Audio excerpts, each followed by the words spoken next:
Hello, everybody, and welcome to the Tardis Zone, a conversation with Eddie of Skaro. How are you, Eddie?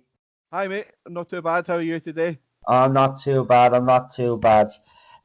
So obviously, you've probably been watching me channel over the last couple of months. We've been doing conversations and chats with people, talking primarily about the new era of Doctor Who, obviously. Just before we get into all of the rumors and stuff like that, let's talk about Series 11 and how you felt about Series 11. So go ahead. How did you feel about the first episode, The Woman Who Fell to Earth? Were you Yeah, watching that? Were you optimistic? no. Is a short answer. I had heard a while before that Jodie Whittaker was going to be the Doctor. Obviously, Mm. the day of the reveal, someone quite famous actually had accidentally, deliberately told everyone at a festival on the Saturday beforehand, it was going to be her. So we had prior knowledge that it was the case.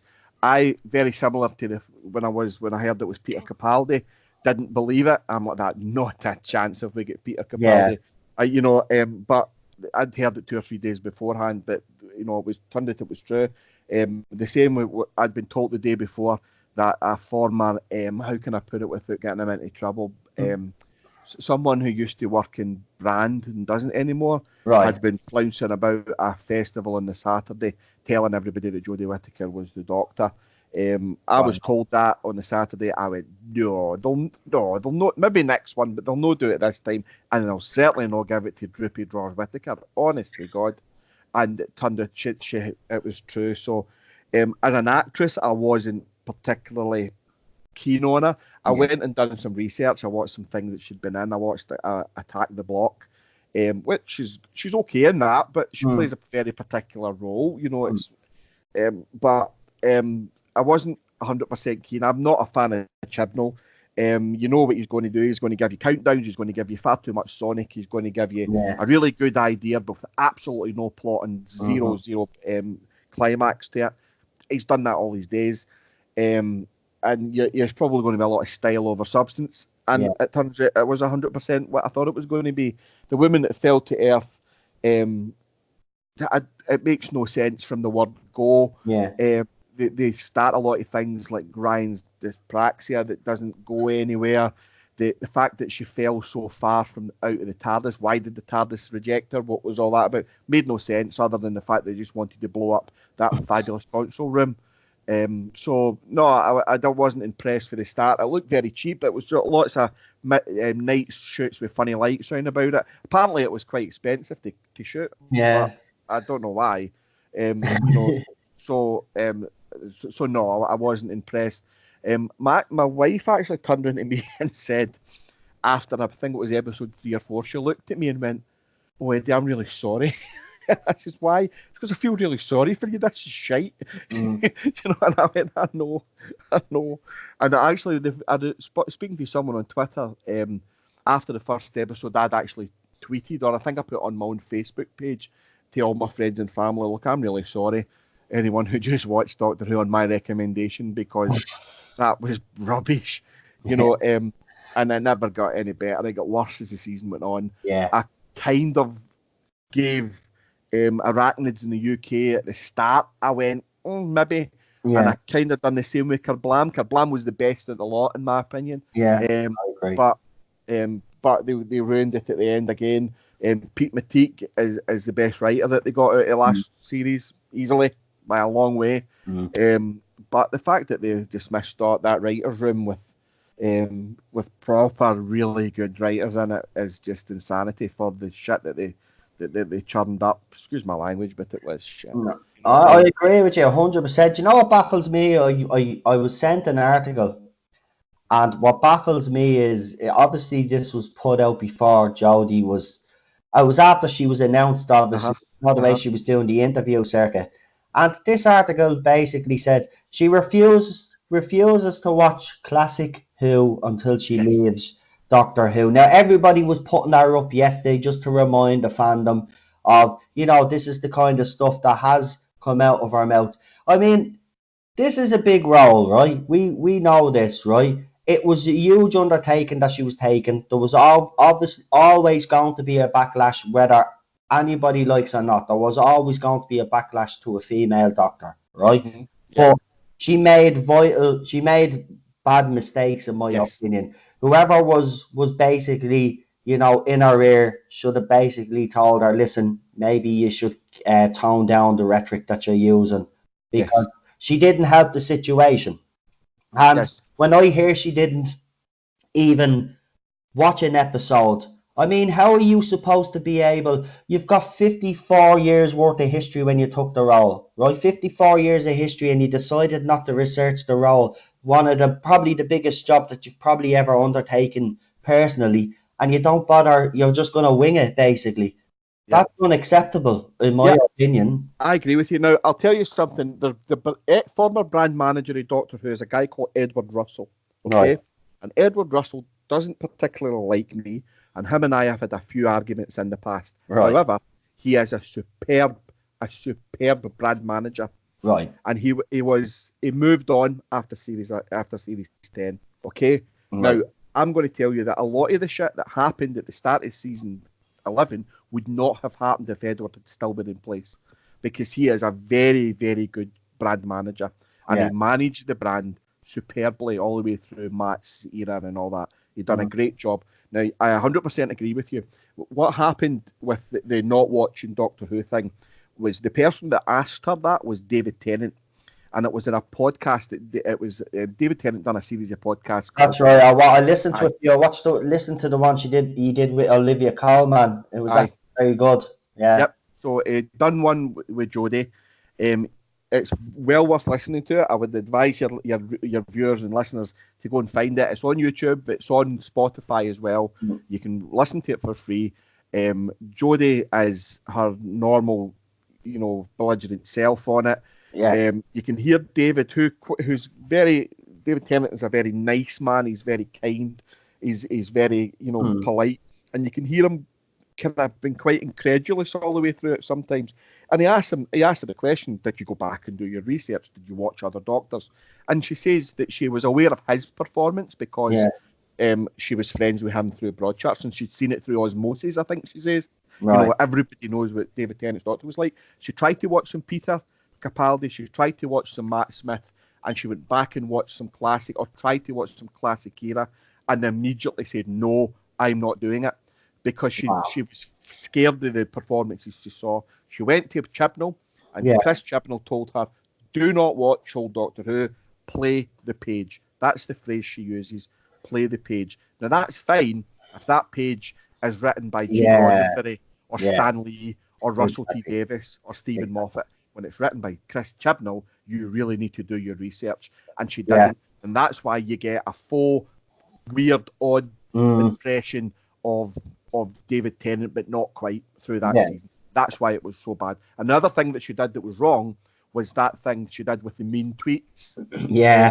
That was a That was it. PR disaster, Yeah. an absolute stupid thing to do. Now, mean tweets are something one of the talk show hosts in America do, and Yeah. it's usually the Marvel guys they get on, and Yeah. they're quite funny with it when they do them, But it came across as very disingenuous. Yeah. And also sorry to keep going on, but also No, right go at on. the start, Piers Wenger wrote something along, or said something along the lines of, we're doing away with all the old rubbish and we're bringing in brand new, good, proper Doctor Who, which again just slaughtered the previous regime for no reason. And Yeah. finally, some idiot for the BBC staff journalist said Peter Capaldi, who was not universally liked, I you know. know, which is shocking to say Yeah. about a guy like Peter Capaldi.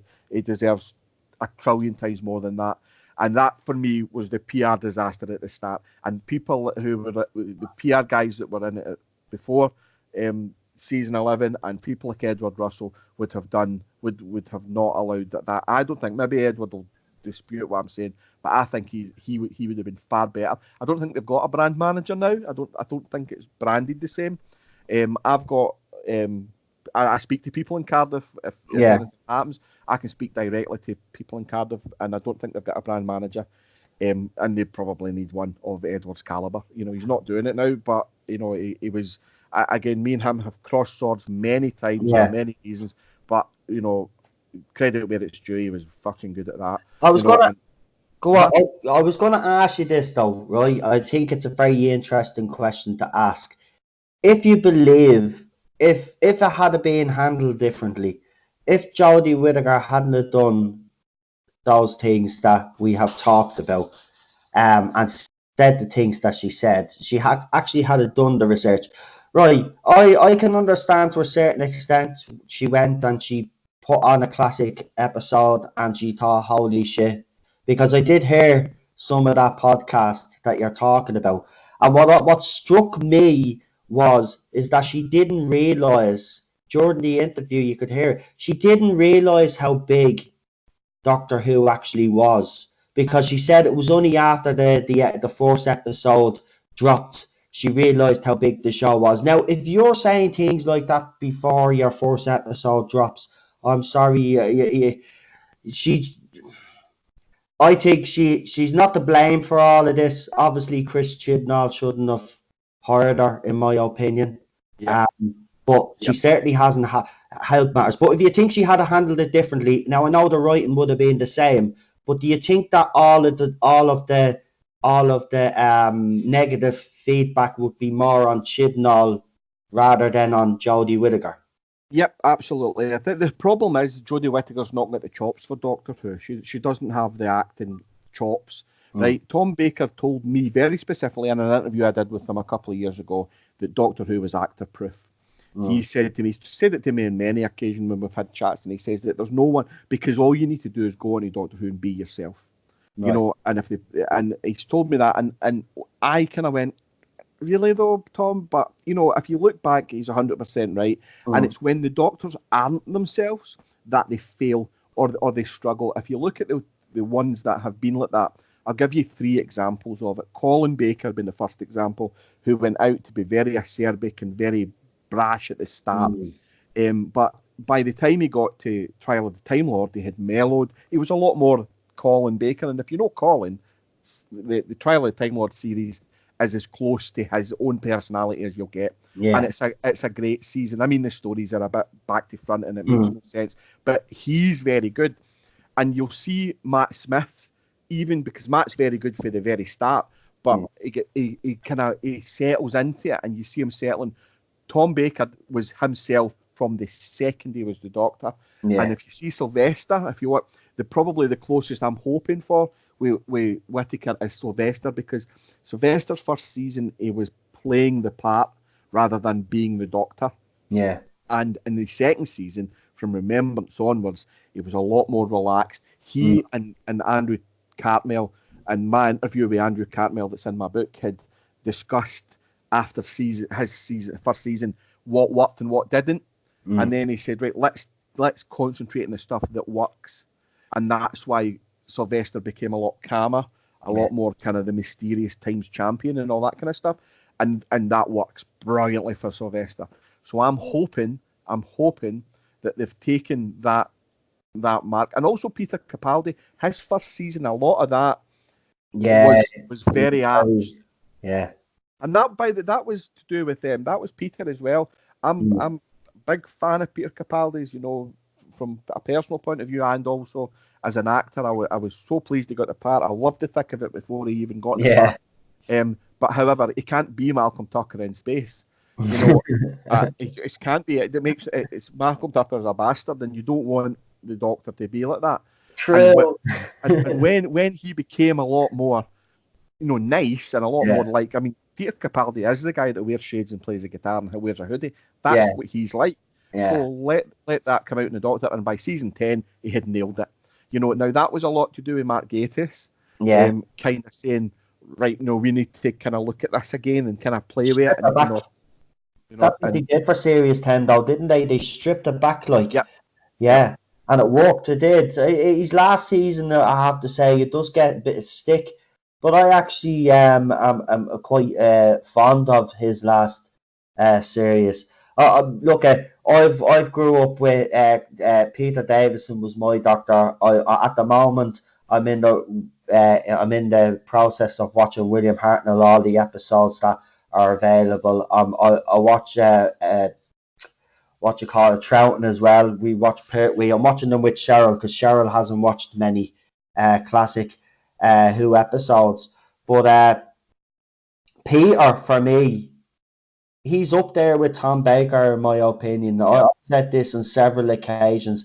I think he's up there. So I think he's on par with Tom Baker. The only thing that sets Tom Baker slightly apart from Peter is the fact that Tom Baker had the better scripts. Yeah, yeah. Well, see, I agree with you and I disagree with you. Right. Tom Baker, Tom for me is lightning in the bottle. Right now, I'm a man of a certain age. I'm 51 this year, so Right. Tom Baker for me was the Doctor at my sweet spot as a kid. Right. I was like 4 when he became the Doctor, maybe just hitting 5 when he became the Doctor, and that was, he scared me and he thrilled me in equal measures, and it never went away. That was my time for Doctor Who. When Peter became the Doctor, I was hitting teenage years. I was kind of thinking it was too cool for me, you know, and I was kind of moving away. I hadn't moved away from it, but you know, I wasn't what it was, and you know, and it was kind of.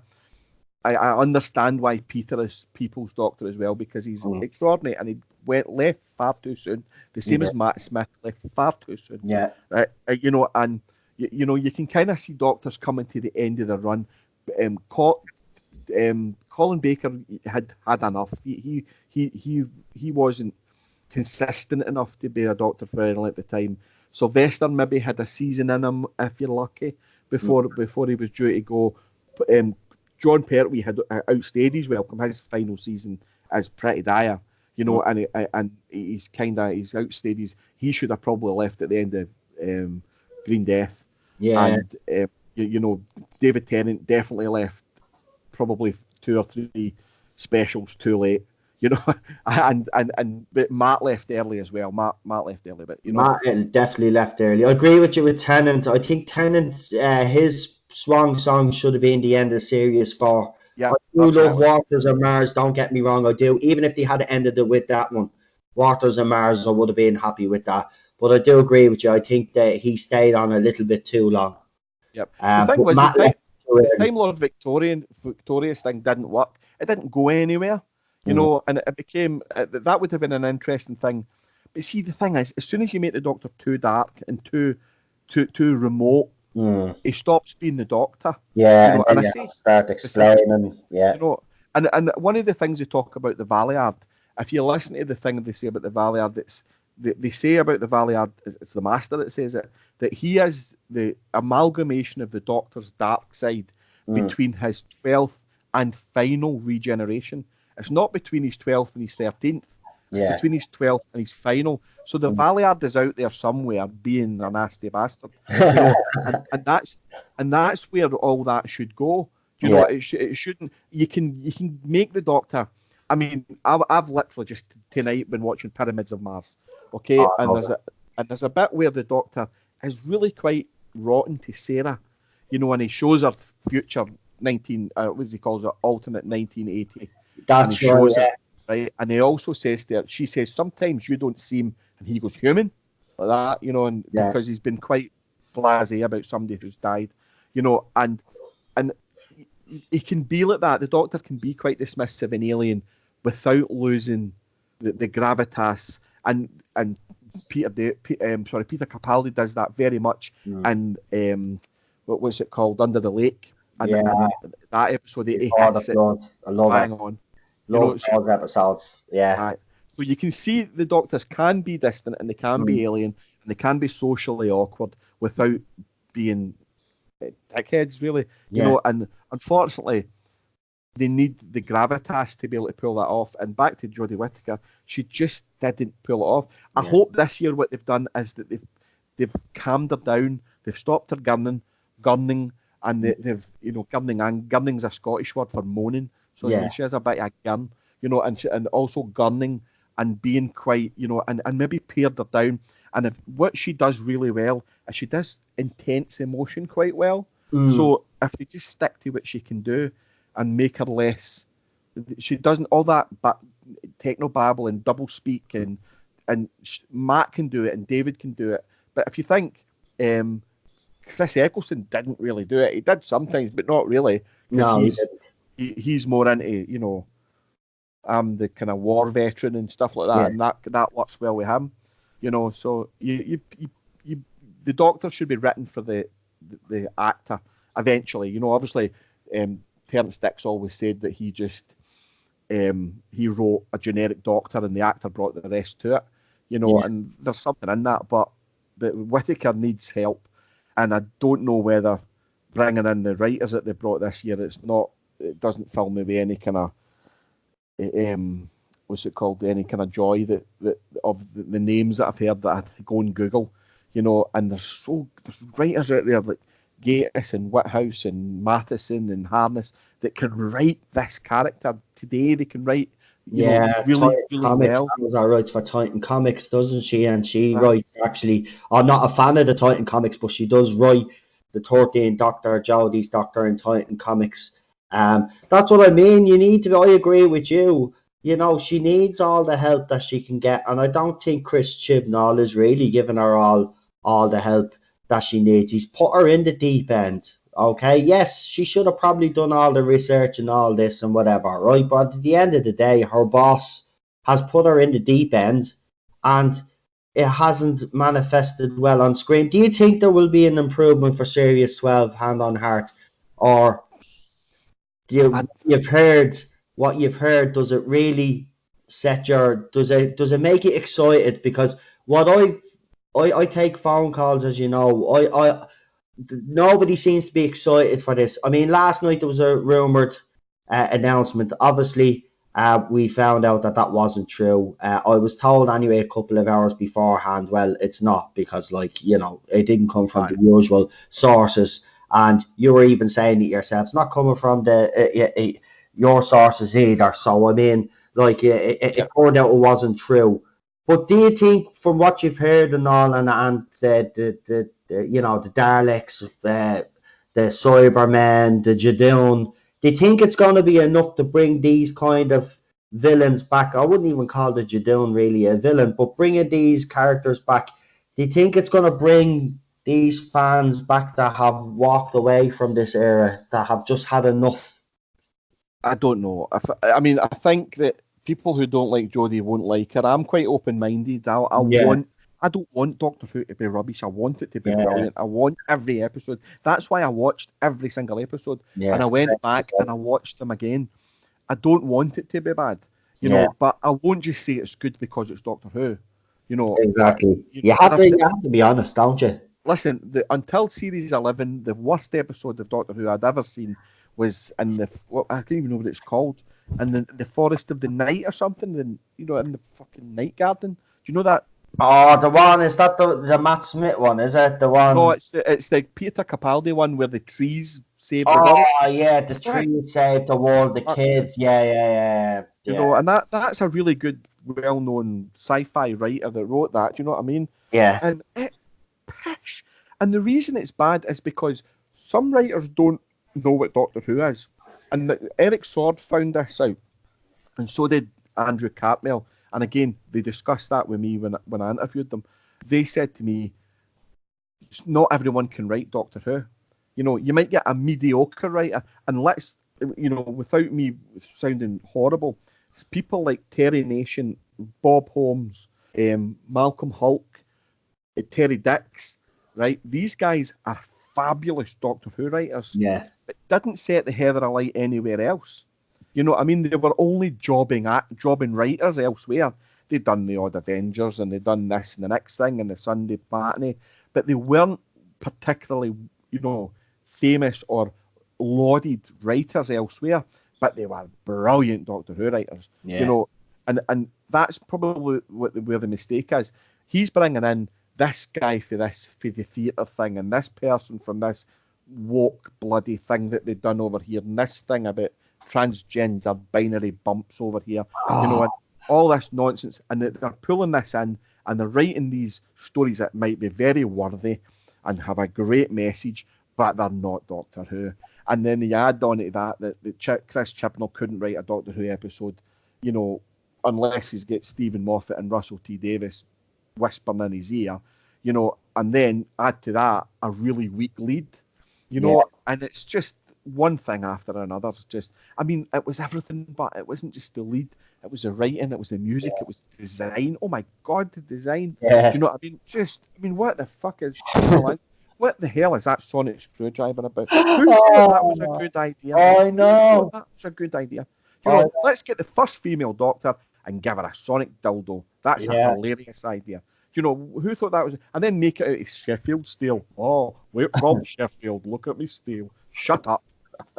Here, did you hear the news? This is going to set you over the edge. Chris Chibnall and Jodie Whittaker and the Doctor Who cast and crew accepted honorary doctorates from Sheffield Hallam University. Here, he gave her the keys to London as well.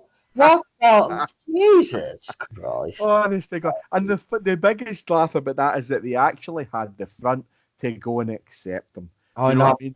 They have more front than Blackpool.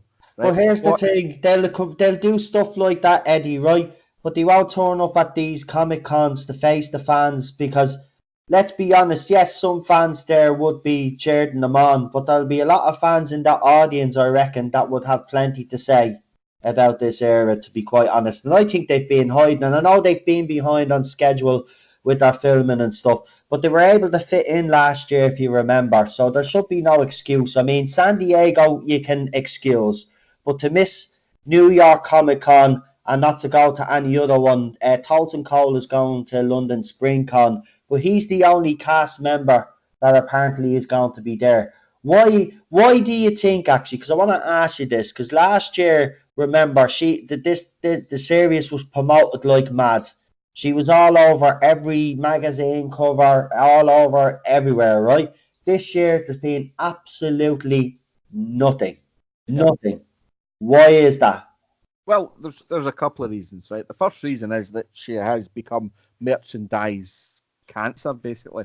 Right. Everything she's got her face on isn't selling, right? Now, we know this because you can see how many people have tweeted Forbidden Planet stocks, or, you know, even B&M, who are doing a great roaring trade just now in action figures, you know, and you see that they've just got tons of Whittakers left.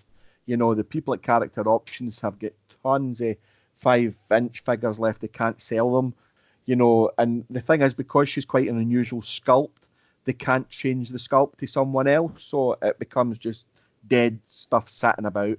Doctor Who magazine, it's been public. Someone publicly said as well, but I knew this privately. Loses 1,000 covers when they put her on the front.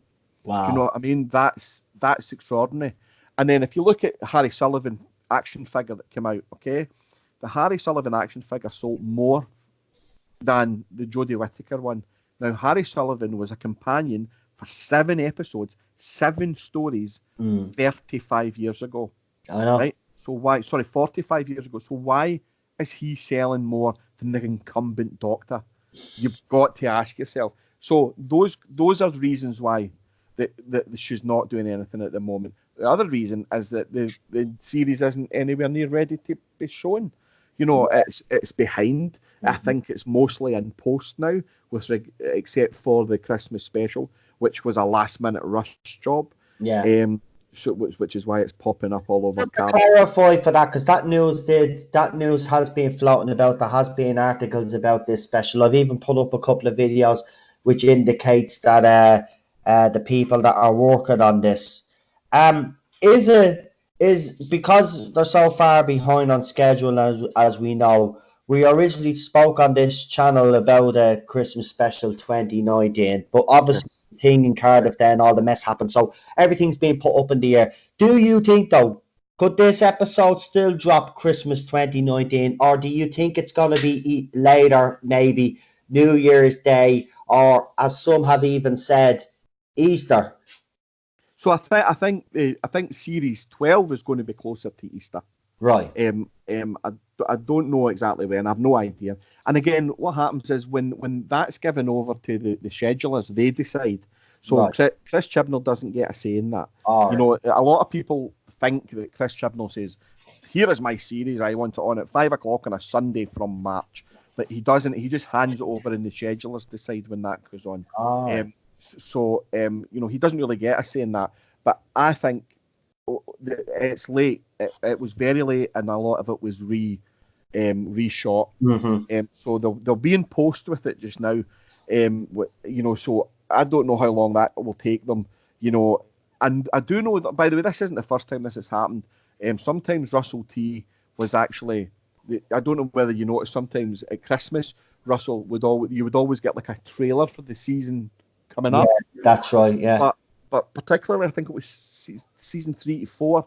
If you watch the trailer, it's only the first 4 or 5 episodes that they trail, because the rest of them were still in post. They were still getting done. Yeah. So it's not always unusual for Doctor Who to be right to the wire, because regardless of how good a budget it is compared with American TV, it's a minuscule budget. Right. So, you know, so that's not always unusual. However, you know, so I would imagine they say early 2020. That could be any time. But think when the telly changes. So the telly changes just after New Year. Yeah. And then it changes again around about Easter time, because most 12 or 13 week series have moved on for then. That's true.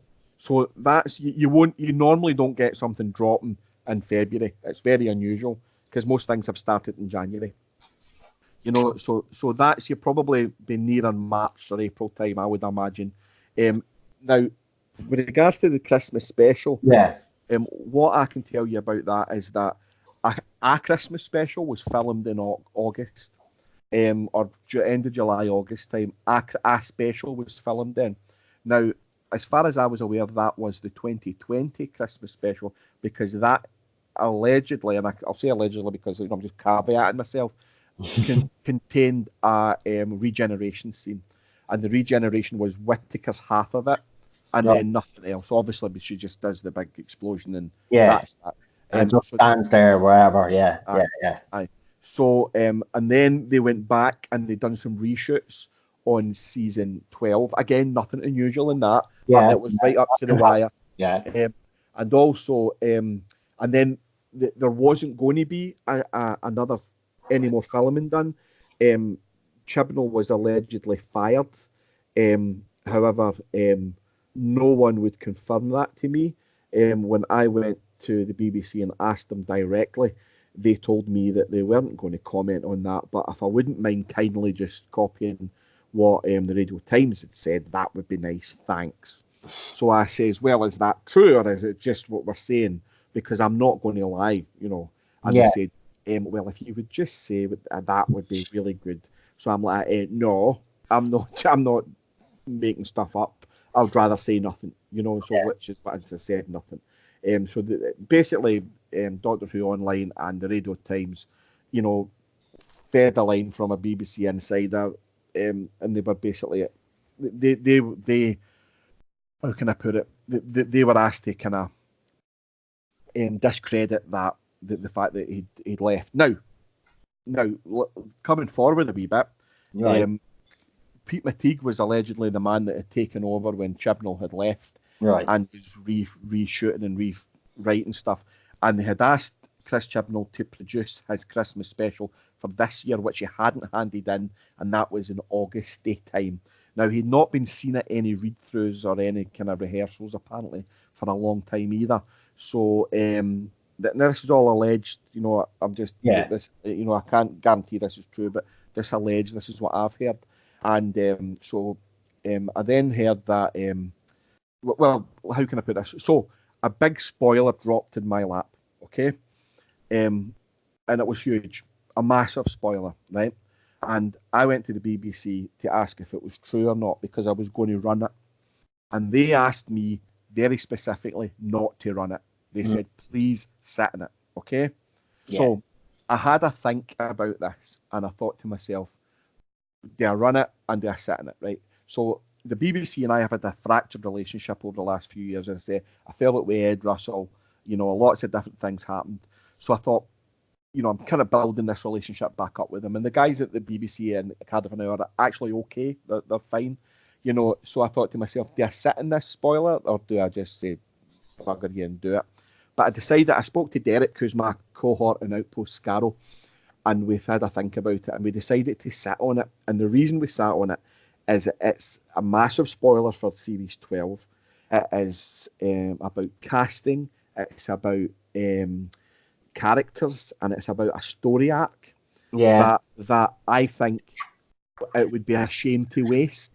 Now, I think Chris Chibnall might fuck it up, frankly. However, if he pulls it off, people will get a lot of pleasure out of it. Do you know what I mean? Yeah. And it will be, and I want Doctor Who, I want there to be something in season 12 that people go, well, that was good, that was brilliant. And if he pulls this off, it's a cracker. It's an absolute cracker. And so I decided to sit in it, and I said to the BBC, look, I'll sit in this. I'm not going to. I'm going to just. I don't just want to dish out spoilers for the sake of going, look at me, I can dish out spoilers. You know, there's no point in doing that. Yeah. So I said to the BBC, happy to sit in it. I won't say anything. And then she said something very funny. This was the thing that I took from it more than anything else. She said to me, thanks very much. I'll tell Matt and Chris you're on board. Right? And I hung up. And I went, hang on a minute. She just said Matt and Chris. Chris Chibnall. Yeah. Right? Yeah. So I had heard Chris had been sacked. Yeah. And he was away. And Pete McTeague was doing it. So that made no sense. So I done some digging, as I do. And it turns out that he is around. He's kind of overseeing everything. He's exec producer and producer in the series and showrunner. But as far as I'm aware, he's not doing a great deal of writing on it. It is still Pete McTeague. So, either he or Pete handed in this Christmas special, and they've kind of rushed to do it. It was done after their wrap party. They'd done a golden wrap meal about 3 or 4 weeks ago, and then they've come back to do this special. So I don't think they thought they were coming back to do it. But was that little video that I put up on this channel where they were all having drinks and Bradley Walsh was singing? Yeah, that's a little wrap party. That was a wee wrap party. Now, Russell T Davies used to have extraordinary wrap parties. Yeah, that one felt a bit extraordinary things. It felt a bit more like a wake or something. Yeah, so that was just them getting together. Now, at the end of the day, realistically, it would be unusual if Bradley Walsh, Mandeep Gill, and Tosin Cole stayed after series 12. Right. Just narratively, it would be odd for a companion to stay longer than that. I think we had Amy and Clara stayed slightly longer, but even Rose only lasted 2 seasons. Right. And even if you think Sarah Jane lasted 3, just about 3, so they don't always last more than 2 or 3 seasons or 2 or 3 years. So for them to stay longer would be unusual. So I reckon they are definitely, the companions have absolutely left, and as far as I'm aware, Jodie Whittaker fell under regeneration as well. There's lots of speculation about future Doctors and different iterations of how the series is going to go.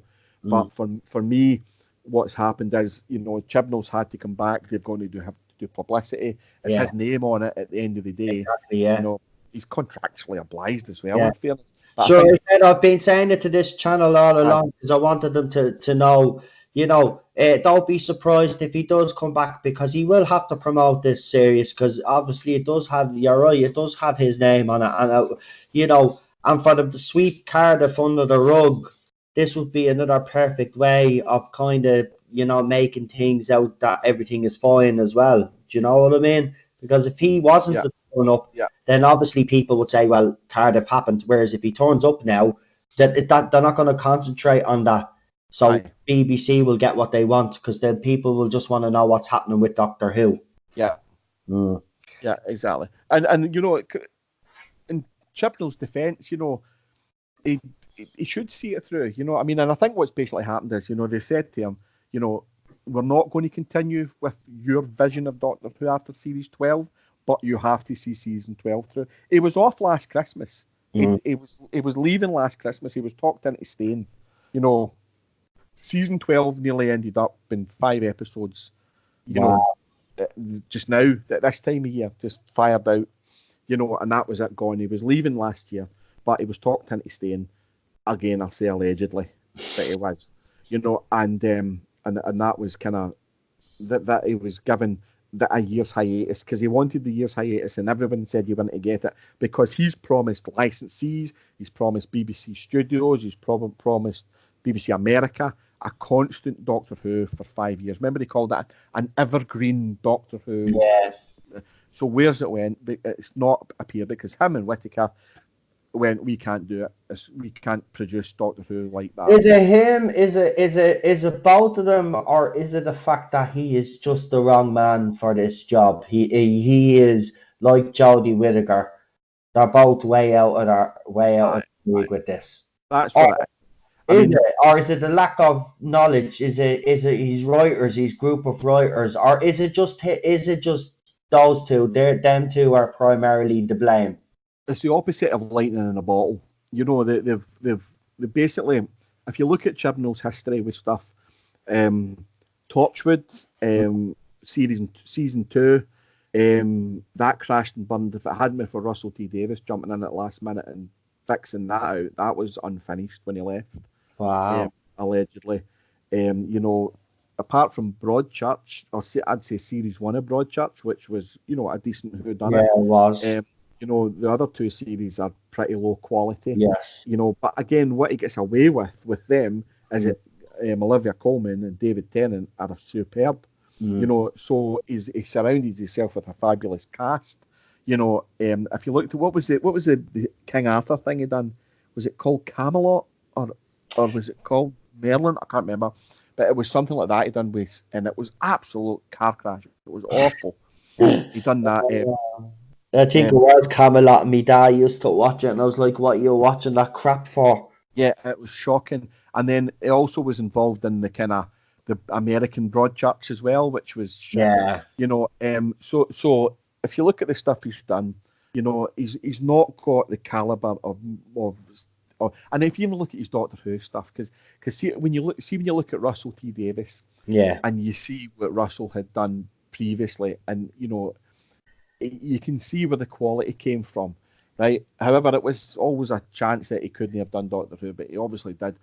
Stephen Moffat was the absolute shoe-in for that because he'd written the best episodes of Doctor Who since it had returned by a clear mile, you know. And then he had Mark Gatiss as his unofficial number 2 on that at all times. Now I know Mark gets short shrift because some of his episodes weren't great, but Mark done a lot more behind the scenes. Yeah, a lot of the shaping of the series and the way the Doctor was and the Clara and the Doctor relationships. A lot of that comes from Mark. You know, and I feel for Mark because I didn't like the Robin Hood episode. I thought that was rubbish. But I thought Victory of the Daleks deserved 2 episodes. It should have had 2 on that. I agree. Empress of Mars is brilliant. You know, what's the other one he does? The Red. Oh God, the name escapes me. The Crimson Horror. Absolutely brilliant. I love that one. Yeah. So he's a better writer than people give him credit for. And he done a lot, you know, to this behind the scenes, you know, and it's kind of he for me was the natural successor to Moffat, you know. But what happened? What happened? Was he asked? Do you reckon, or do you think we were just always going to go with Chibnall because they were going? This is the thing I wanted to ask you. Did BBC themselves want to go with a female doctor, or was this just all down to Chibnall himself? Because we've read articles where he is quoted as saying, and I'll say quoted, that he was quoted as saying that he'd only take the role if he could cast a female in the lead.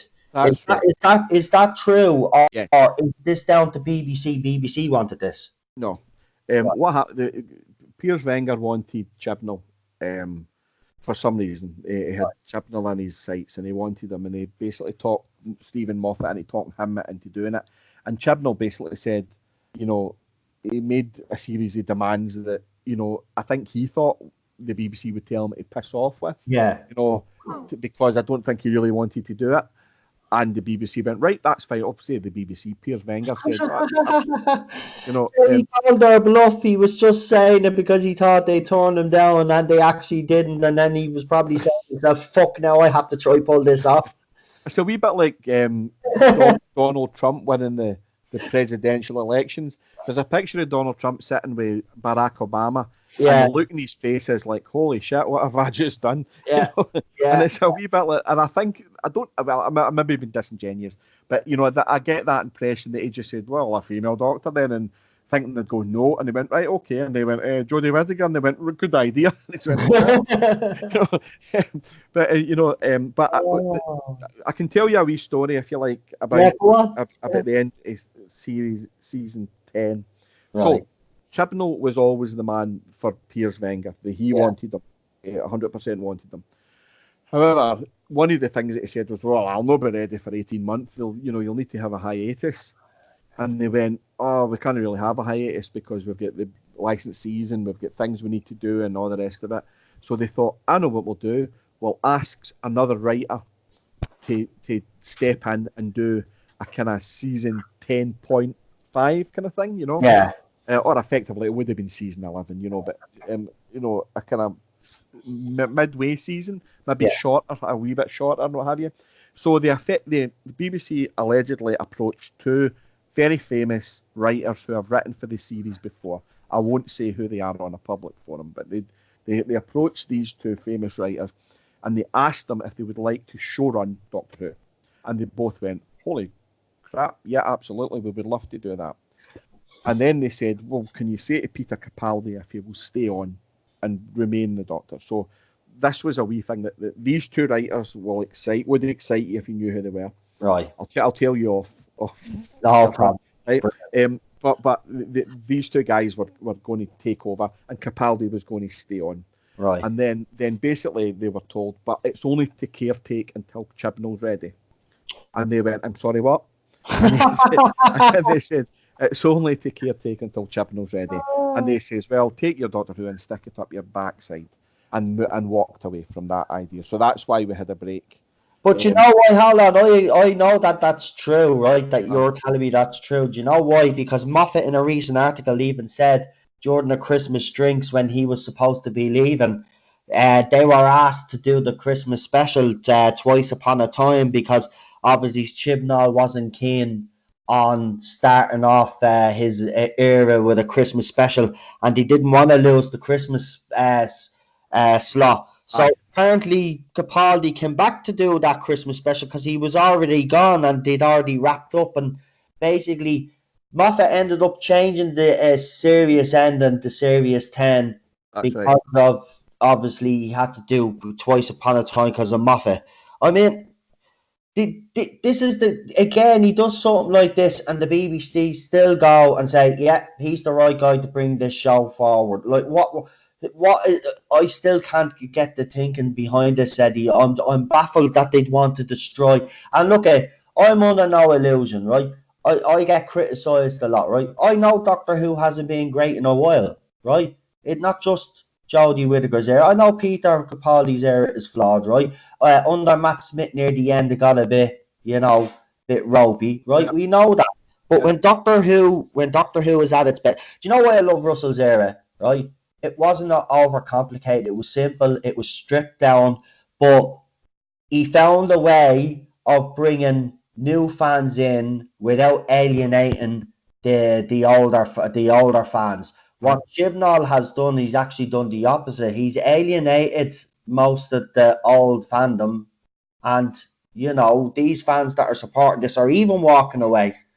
Like the ratings themselves, I mean, no matter what they spin, right, with the ratings, if you start off with nearly 11 million the first episode, and then by the time you get to resolution and you're on, 5.4 million, you can't say that season has been a success. Well, we talk about ratings for season 11 quite a lot in our Christmas podcast last year. Yeah. And we talked about it in the last one that we done on YouTube with Derek and I for Skaro.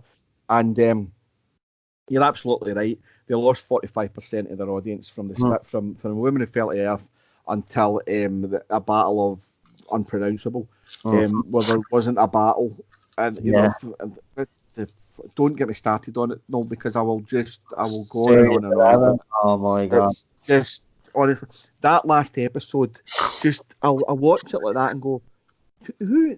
Somebody actually write this, or did they just take a keyboard and smash the face off it until they had enough letters on the screen?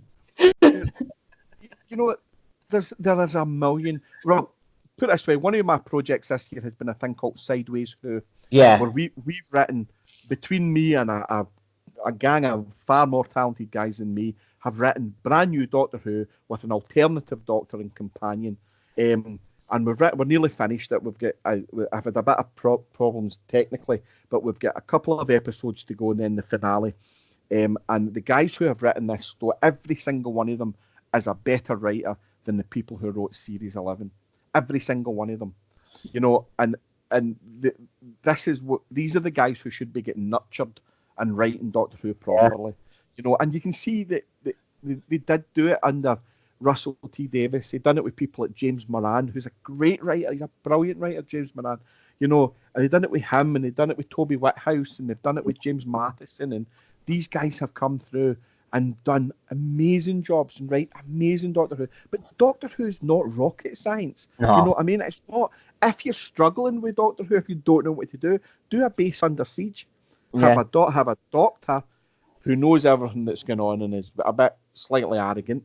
Have a feisty companion, and put them in a place that they can't get away from where the monsters are coming. Exactly. It's not rocket science, mate. And that's when you see those episodes. Christ, Pat Troughton lived on them one after another. He had. If it wasn't the Seeds of Doom, it was the Moon Base. If it wasn't Moon Base, it was Invasion. If it wasn't Invasion, it was Wheel in Space. One after another, exactly the same story. And it works. And when Doctor Who becomes too messagey, I'll give you a couple of examples again that why season 11 didn't work and why Chibnall doesn't understand Doctor Who.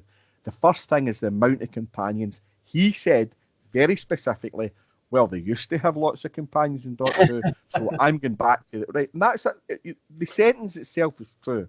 Yeah. Okay, 100%. However, episodes like Dalek Master Plan, or let's not use Dalek Master Plan, let's use Dalek Invasion of Earth, it's 7 episodes long. Yeah. Right? So that's 3.5, 4 hours long. Yeah. Right? To have all those companions with all those things. This is a 45-minute television series now. Right? So what the hell are you going to do with 4 leads?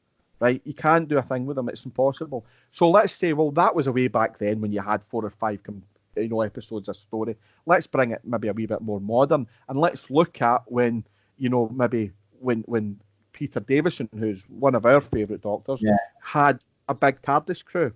What did they do? Nissa fell and banged her head. Tegan went for a sleep. They blew up Adric if he wasn't moaning about stuff or doing the maths. Exactly. Right?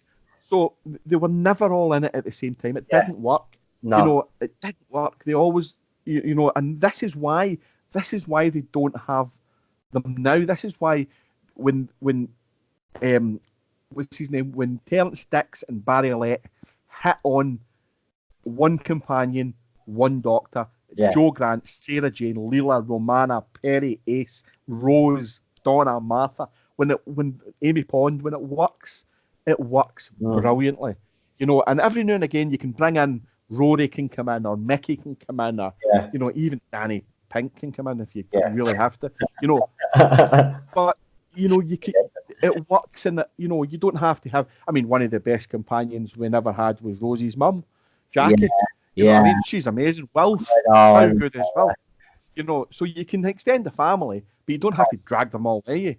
But do you think the reason why Chibnall brought all those in, right, is to kind of cover for the fact that Jodie Whittaker is actually not that good and she doesn't have that screen presence? And he thought by bringing in all these people to kind of interact like a fam, as they call it, right, that was his... Basically, that was his idea, that he was going to have multiple, you know what I mean, that there was going to be more like a family kind of drama within the TARDIS. But you see, it didn't work because, let's say, I mean, you change the Doctor, she doesn't get much character arc or much characterization. You've got Monique Gill, who gets limited, actually has no character development for Yasmin Khan. The only two that actually got any sort of character development was Tolson Cole, which was pretty weak because you mentioned his disability and it's never really talked about. And then you have Bradley Walsh. But I feel, I've got a fear that because you mentioned it earlier on that you don't think they're going to stick around. I think they're going to kill him off, because didn't he have cancer originally and was in remission? They might bring that storyline into that. I hope that would be really grim if they'd done that. The thing, you make an interesting point though. When you talk about the the companions at the moment. One of the things that they talk about Doctor Who doing this year, and you see it all over Twitter, and you and I have been victim of it, is the fact that representation is the most important thing nowadays. Diversity and casting is important. And I 100% agree with that. Yes. It is important. However, it's got to be written properly. So what you have is 2 female characters and 2 male characters in the TARDIS at the moment, okay? For this to be properly written from a feminist viewpoint, those 2 female characters must be able to drive the plot on their own without it being anything to do with the men. Okay, there's actually a formula or something, a kind of rule that 2 women can sit and talk in a drama and they're not talking about or dealing with men or their issues. And that's a big tick. That's meant to be what it is. However, the Doctor, particularly the Doctor, but also Yaz, are only there to facilitate the story of Graham and Ryan. Those are the guys who, at the end of the day, including at the end of the day, Ryan's dad, another male character, are the guys who they drive. It's their plot, it's their story, it's their arc all the way through. And Yaz and the Doctor get absolutely zero. So that's anti-feminist for me. That's that's not what you should be writing. And women should be annoyed at that because they're having the wool pulled over their eyes. Because you've just broke the glass ceiling. Well, you've not. You've taken away the Doctor, particularly taken away the Doctor. You've weakened the Doctor's character and facilitated a male story from a male's point of view, written by a male. You know what I mean? So you've not fixed the problem. You've made it worse. Yeah, if they're true about what they wanted to do, you're exactly right. They would have hired a female producer. They would have had all female staff in the background, because I believe, I'm not saying men can't write for women. That's stupid, the people that say that. I actually disagree. I think you can. You've seen it. It has happened over the years. It's just different now. But I do agree with you. It seems to be a bit. It's more about representation with this fandom now. It seems to be, if they're not represented, they've got something to moan about. But see, the problem is, as you said yourself, rightly, we have no problem with representation. But when it becomes the focal point of the show, and the story is basically put to the side, then you're in real danger of what's happened now. Is you've got an era that's basically all over the place. In all fairness, can I ask you something? Did you see the Tim Shaw coming back in the end? Did you? Of course, absolutely. So because you know what, they were all very smug about Tim Shaw. They thought he was a great character, and you know it was so obvious that he was going to be the big bad. You know, from the start to the end. It was a derivative piece of nonsense. Oh no, there was no even, and you know what? I even remember watching. I even said to Cheryl that night, "What, he'd be back?" But he made no reference. This is the thing. He made no reference to him whatsoever. I think the few times the Stenzo are mentioned or something in a few. Mentioned them in the Ghost Monument for a wee while, I think, and that was it. And then he just shows up right at the end. And I'm like, he thinks this is actually smart writing. Yeah, and the thing was, if you think about what he done, was he sat in a huff. Chibnall writes people in a huff really well. He likes people to be pissed off and fed up. Look at Jodie Whittaker in Broadchurch. He spent 3 seasons. I know it's a sin for me, my boy get killed. Right? Shut up. Right? So basically, Tim Shaw sat about going, "Oh, the Doctor's a bastard. I'm going to take the planets and shrink them because I'm a big bastard," right? But the Doctor landed that planet by accident. It wasn't as if, you know, oh, we're following clues all season and let's go. You know, actually, oh no, the Doctor's here. Oh God, well, I knew she was coming because I'm the big bad. And then at the end, Graham goes, "I'm going to kill you." "No, I'm not." "Oh, I've shot you in the foot accidentally," right? And then he's went, "Oh well, I'll just go and sit in that stasis chamber then." That's used one. Shut up. What? How is he a big bad?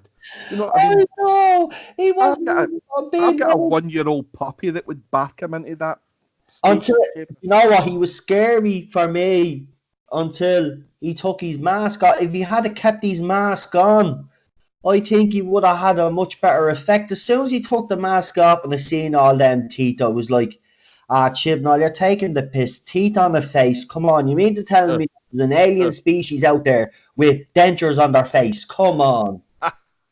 You know, and the thing is, Doctor Who fans just went, real Doctor Who fans just went, ha ha ha ha ha. Yeah.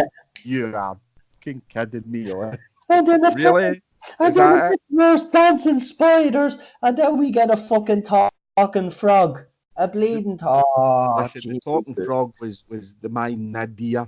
It's Yeah, the worst thing I have ever seen in Doctor Who in my life. but the It made CGI was so terrible, and I thought they had a bigger budget and they I used thought it these was a special puppet. cameras. I It thought was it was a puppet and it turned out to be CGI. oh I man, I thought thought it was this animatronics. It was that bad. Hermit the Frog. That's what it was like. But the thing is, the thing that annoyed me Oh, about it was will you do that again? Do that again. Hermit the Frog. It's the Muppet Show. so, I love so, so the thing is, right? it. Yeah, go on. Let's look at the frog, right? Hmm. Because it's one of the things that's one away from good writing. Okay? Yeah. It's one away, right? It's one script editor away from good writing. So the idea of a sentient universe Yeah. is a great idea, and I it's been agree. used in the novels and in Mission Adventures and in the new adventures before, I think. Right? It was also used to a degree in the Doctor's Wife, where there was a kind of sentient planet Yeah. sense. That's right. You know, that kind of idea is a good idea. It's used to be something to do with the Time Lords, you know, breaking through using the CVEs and stuff like that. Great idea.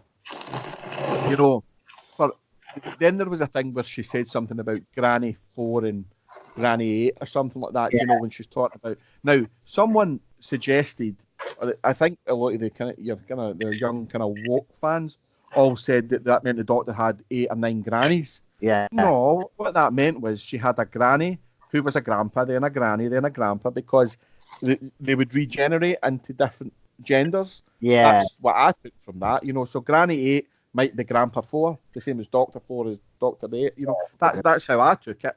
However, you know, then you've got the thing that wants to manifest itself as something that will make the Doctor or everyone want to be its friend, right? So Yeah. that becomes a bit wishy-washy there. But what they could have used for that is so much stuff, you know, the history of Doctor Who that they could have used for that. They could have used Barusa, you know, a new regeneration of Barusa who's the Doctor's old teacher, who could say, look, this is me, I'm Barusa. And all she would have to say is, oh no, it's Cardinal Barusa. You know, it wouldn't need to be one of the old actors that played him. It could just, oh no, it's Cardinal Barusa. You know, it could have been Missy or the Master. It could have been Rose Tyler. It could have been anybody that would have made a big difference. It could have been Handles if they've no money. Do you know what I mean? It could just stick a Cyberman's head there. Yeah. It could have been K9. It could have been anything, you know.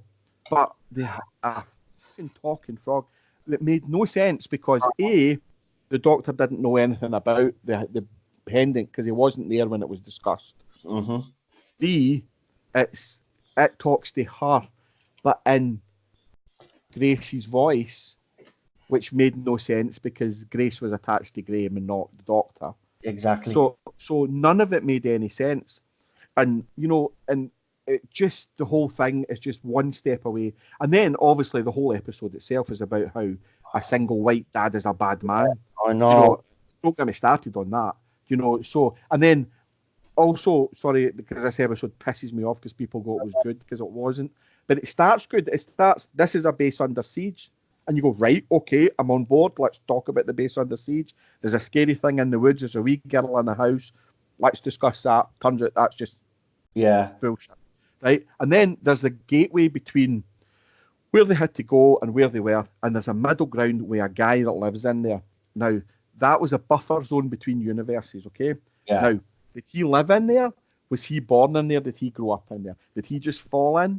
Or what happened? But how did he fall in? Because he's obviously not from the other universe, but he's not from our universe because that was Norway. So who it is, you know, and where did the moths come from? What were they? Did they evolve in there? That made no sense. Basically, they were there for a plot device.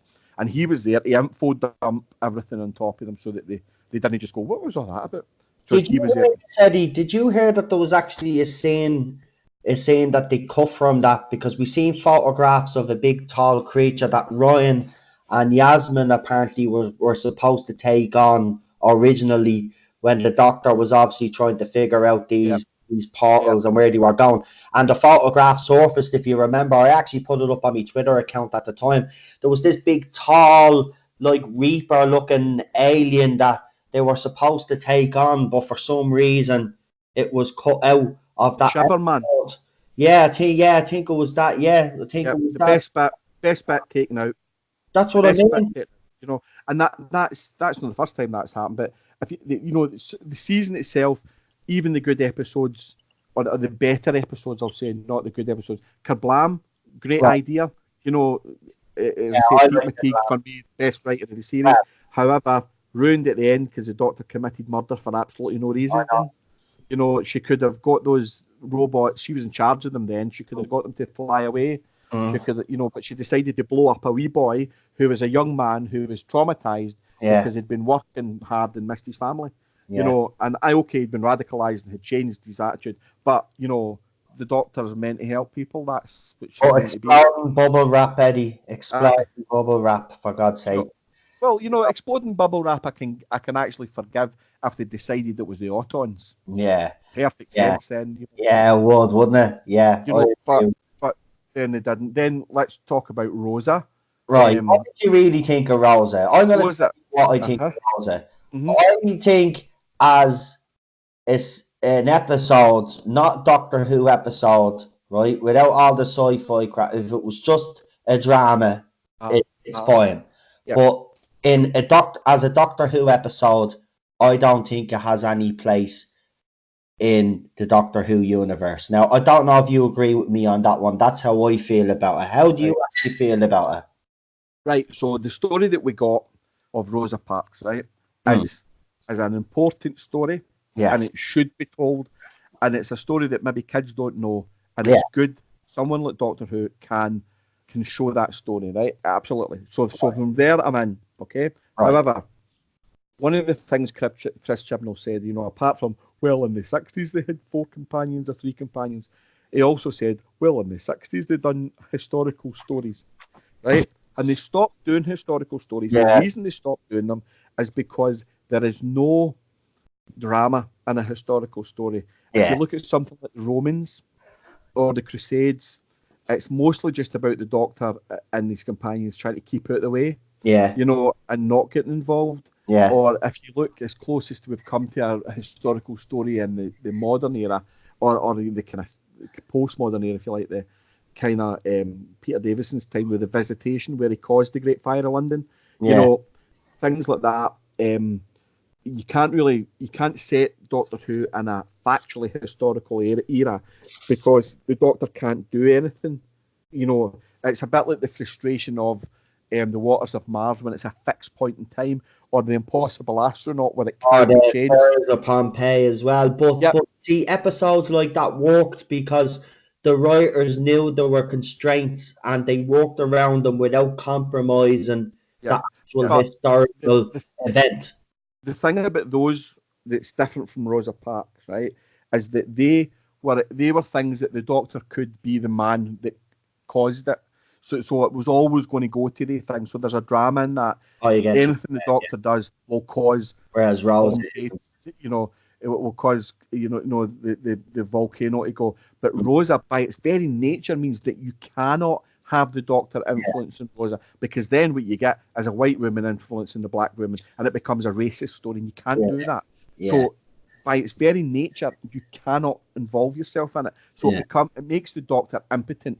You know, so what basically they do is they bring in a pointless baddie who's trying to stop it, and you know, and the Doctor has to stop them rather than the story itself. Yeah, that was a very weak villain as well, wasn't he? And or the fact that he couldn't actually really do any harm to Doctor.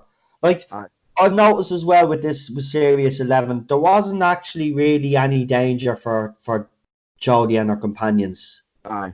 Also, if you look at a similar story, or a similar vein, the story of the Demons of the Punjab, again, you can't get involved in that because racial stories are very difficult to tell, from a white perspective, Yeah. because there is no white perspective, because we didn't go through this. So, but if you look at that story, let's use that story as an example. So the annexing of Pakistan through India, okay, this thing that happened, the partitioning, right? We can't, as white people, we don't have a say in that, because that was our ancestors that did that, okay? Yeah, exactly. So we should be ashamed of that, and we are, right? But that story again is an important story to tell. But rather than hang the baubles of Yaz's family's romance onto the end of that, which made no sense, because once again the baddie got away, and, had no consequences. See if you took that story and used it as a parable, Yeah. or as a metaphor, and can you imagine setting the demons of the Punjab, or that story, the story of the partitioning of one part of a country to another, set it in the Federation and the planet Peladon. Okay, suddenly you've got a story that you can tell.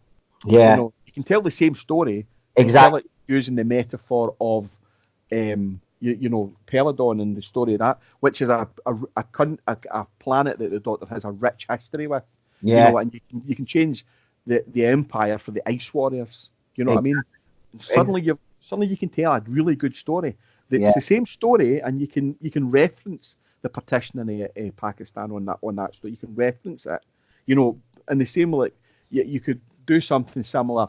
With Rosa, you could tell a story that's similar to what happened with Rosa, and set it on an alien planet somewhere that it's not particularly in your face Yeah. racial, and say, and she can say this happened on Earth to someone called Rosa Parks, and have a 5-minute speech about what happened to Rosa Parks, and you can still explain it without having to just be in your face about it.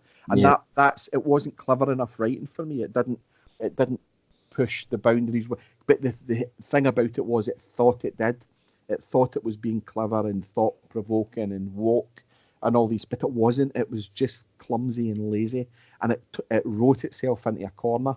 Look at Witchfinders, which is what probably second best story in the season, and Yeah. that's down to Alan Cumming, right? However, he starts off way over the top, Yeah. He right? does. Yeah. But it takes maybe a couple of minutes to go, okay, I see what he's doing here. And as the story gets more complicated and more dangerous, he becomes less like that. Yeah. At the end, he's properly acting in it. And Yeah. it's a bit as close as Whittaker's got when she's tied to that stake at night, and he comes up and talks to her.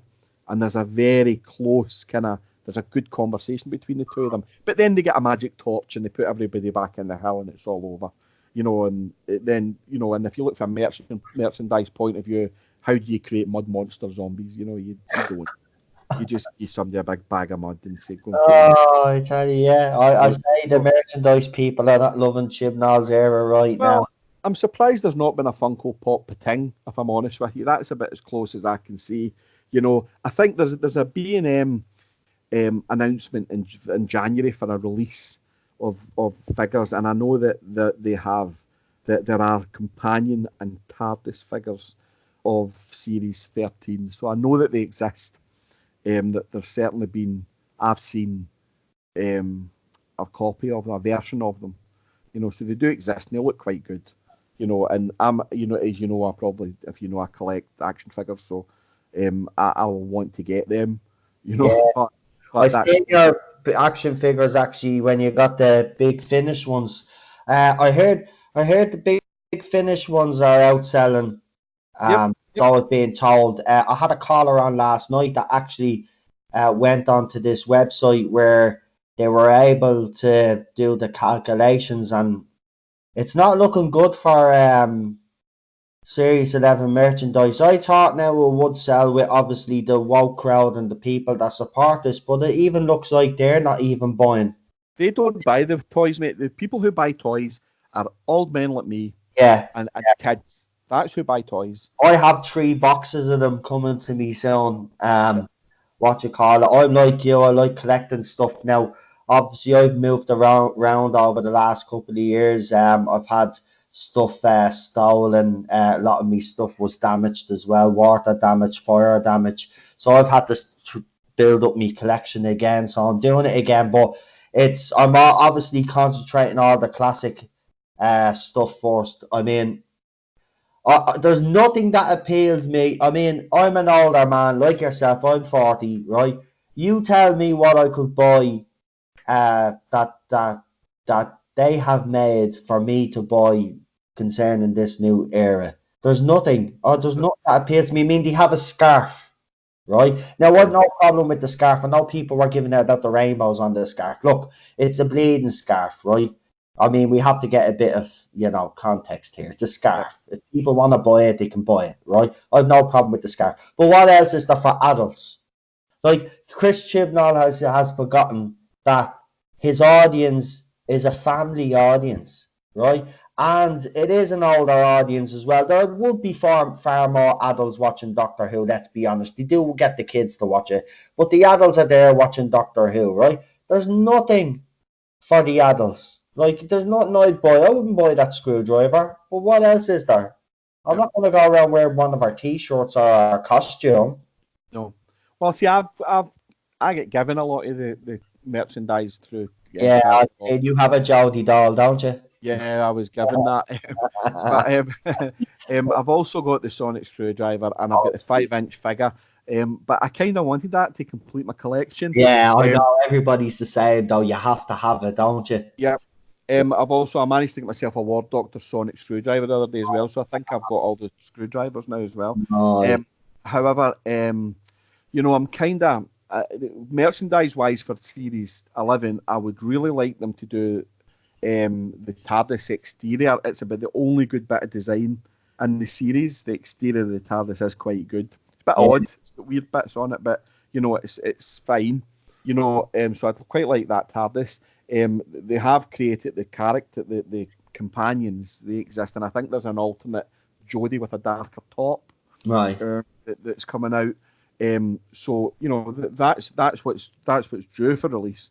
They've tried before, and I have to keep putting this into perspective. It's not only, sometimes it's not just because it's Jodie Whittaker and Chris Chibnall. Some things just don't sell. I'll give you an example. Matt Smith's original console, the orangey gold one. Yeah. But they made Tennant's one, the coral one. Yeah. And it sold like hotcakes. No one could get enough of that console room. Right. So they thought, magic, we make console room playsets, let's do this. And then they had designed an original Tom Baker one, the white one with the roundels, the famous one. Right. They designed that, and then they released Matt Smith's, and nobody bought it. Wow. And so it's because the idea was that they were going to continue to make console room playsets, and then obviously what got Jodie's one. Oh, it's an absolute. Oh, I can't say what I think it is. Do you remember? I remember. I know you probably can't really say that much because you have to be careful who you criticize. But I remember when the photographs were leaked of this console room, and the guy that created it, and we won't mention his name, right? But the guy that created it actually had a go at everybody because people were slating it and saying that it wasn't great, and then he was saying it got to do with the lighting. Now I've seen it on the VR experience on the trailer. Now, why didn't they make it like that? Because look, I still don't like the concept or the design, but it looks a hell of a lot better on the VR than it actually does in the series. I do not. I think it's off center. It looks too confined or something. Whereas all the other TARDISes, especially New Who TARDISes, they felt real airy. They felt like there was a lot of room in them. Jodie's one console room just feels a little too confined for my liking. So I've heard that they've made some tweaks this season to the console room, including an internal door. Right. So that's a good move. Yeah. I don't like it. I don't like the colour scheme. I hate the console. I don't understand the big kind of crystal things around the edges. Because see, if you think about it, the crystal thing is to mimic the sonic screwdriver, which is a big chunk of crystal sticking out the front of it. Yeah. Right. However, that's Stenza technology. So why would the TARDIS replicate Stenza technology? I don't understand. Also, I don't understand why they went back to a console that's made up of bits of things, and because the reason being is the idea behind David Tennant's console was that it was destroyed, or the console room was destroyed in the Time War, or was battered to bits. So the Doctor had to kind of put it together again, bits of things with anything he could find. But eventually it heals itself, and never done it all the way through Matt's. And then eventually, by the time it got to Capaldi's, it was fixed, it was better. And that was down to the fact that the Doctor was better with the Time War. He knew what was happening. He knew that Gallifrey stood so that the TARDIS could fix itself properly again. And that's the thinking behind it, right?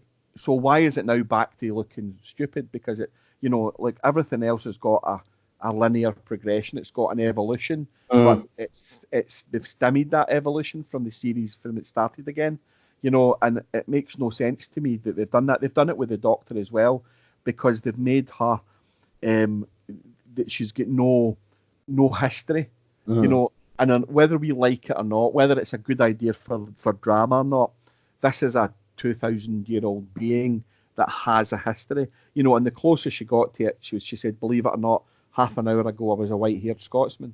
Yeah. And it's as close as she got to mentioning her past. And that's fine. That was a fine line. However, a lot of that was written, what they say, Bright Boy Biology or something, she says.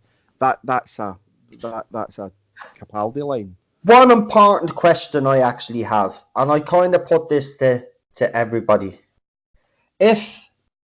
If Chris Chibnall had been a bit smarter with his writing, and his team of writers had been actually decent, and they had have actually explained how this gender swap had come about, do you think that the fans that have, like me, and I'll openly say it, have had a problem with this gender swap, because believe it goes against, and we know canon is not exactly 100% when it comes to Doctor Who. I mean, Terry Nation was a great man for coming in and kind of based these Dalek stories, especially. Yep. Like, he that basically changed the stuff in it himself. Like, he changed canon, basically. I mean, he basically rewrote the origin story of the Daleks again. Like, nice. You know what I mean? So, with Genesis. So, what I'm saying is, if they had have explained this gender swap in a way that made sense to the fans that had a problem with this, right? She hadn't have carried on the way she carried on with the rhetoric that she said, and all this other stuff hadn't happened. Do you think people would have been on board with it, or do you still think, like me, I'd still think it's a male role no matter what? But, I watched the whole series like yourself, because I remember, because I used to give out a lot on Twitter, and I remember you were always have been very diplomatic, and you've always said, look, you have to give it a go. And I did, gave it a go. I watched, because I believed that you can't criticize something unless you actually watch it. Yep. But if they had explained all this, do you think fans would have got behind it, or do you still think people are just stubborn and just like things the way they are? I think male Doctor has to be always a male Doctor. Well, I think the thing about a female Doctor was a joke Tom Baker told. It was a joke, right? And Tom said when he was leaving, I wish he or she all the best. Right. And it was a joke, right? And I know it was a joke because Tom has told me directly it was a joke. Right. Right? There was never a serious consideration. Never a serious consideration of making the Doctor female. It never crossed anyone's mind, seriously. And that includes Russell T Davies. It never crossed his mind. No, the Doctor's male, and it was never going to be a thing. Stephen Moffat was the same, would never have touched that. I know, he even wrote an article and he even said it himself that Doctor Who shouldn't pander to liberals. And I actually showed you the clip. Do you remember I sent it to everybody on where he actually breaks down what the Doctor is like, yes. And it shouldn't pander to one side. The Doctor should always cater to everybody. And I was like, but Moffat, you like, okay, you say all this, but you're criticizing yourself because you did this whole fucking thing. It's your fault. But the thing is, the thing about it is, if you take the Doctor, the narrative of the Doctor, okay, it works better as a man so that you can have strong female characters. Yeah. Okay, because the Doctor a lot of times isn't the strongest character. He's quite a flawed character. Yeah. But and he's a contradiction, the Doctor. You know what I mean? He's a diplomat, but he's a rebel.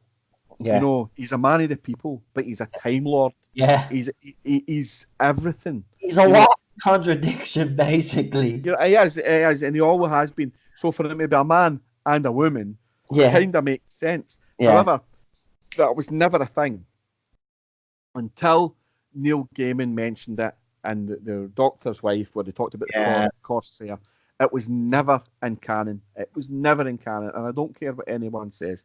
But regardless of canon, because canon, well, as canon does, and everyone will change it and pick their own versions of canon. You know, whatever you say about it, narratively, and that was my argument. And you know, I wrote a couple of articles just as Jodie became the Doctor, with regards to not Jodie, but a female Doctor. I just feel that the narrative of Doctor Who works better, and I still do. You know, with a male Doctor. However, that's a moot argument now, because the Doctor can change gender. You know, that it's now a thing. So what we need to do is, if we're going to have a female Doctor, we need to have the best actress for the job, not the actress who's got the bottle to do it first. You know, maybe fans then like me should then just basically say, well, the two eras, classic Who, new Who, are separate. This new Who era obviously is going to go with all this gender swapping thing. I still disagree with it. I think you're right. The Corsair was the first time it was mentioned, and I think we were opening doors because it was muted. I remember it was muted very particularly after the Doctor done it. Then there was a big push then by the media then to kind of push this female Doctor. But there's always been, see, since Tom Baker said that, there has always been speculation. It's going to be Joanna Lumley. It's going to be Dawn French. It's going to be Jennifer Saunders. Yeah. I know it's going to be Phoebe Waller-Bridge, or it's going to be, you know, Hayley Atwell. It's going to be whoever. You know, there's always been this thing that you know that's been from 1980 onwards. There's always been that. You know, and you know that's fine. However, you know, as much as I disagree with the narrative side of things, the Doctor works better as a man because it makes the female. You can't have a strong female companion with a female Doctor. That's why Yaz doesn't work. Yeah. You know, so then you have a strong male companion like Graham, and it negates the point of having a female Doctor. But you overshadows as well, though, because some of the scenes where the Bradley Walsh and Jodie Whittaker are in it, Bradley Walsh does steal the show. I think it changes you're right, it changes the whole dynamic and you lose something straight away. This is why I strongly believe that they should go back. They should revert back. I know people will moan about it, but people will see the difference. See, this is the thing. I think if they do revert back, which we're pretty sure and allegedly, you know, it's Series 12 is Jodie Whittaker's and Chris Chibnall's last, right? So you revert back to a male Doctor. They will. People are going to see the difference. They're going to see it's going to be night and day, Eddie, though. This is the thing. And I think people like yourself that are open-minded to it will probably see it in a different context then. Because if you actually watch Series 11 again, and then you watch the new Doctor that takes over, they're going to be night and day, and you're going to say, no, it doesn't actually work. Yeah. I think as soon as you gender swap the role, it doesn't work. Now, people bring up Missy and say, well, you didn't really kick up a stink about Missy. Well, I did.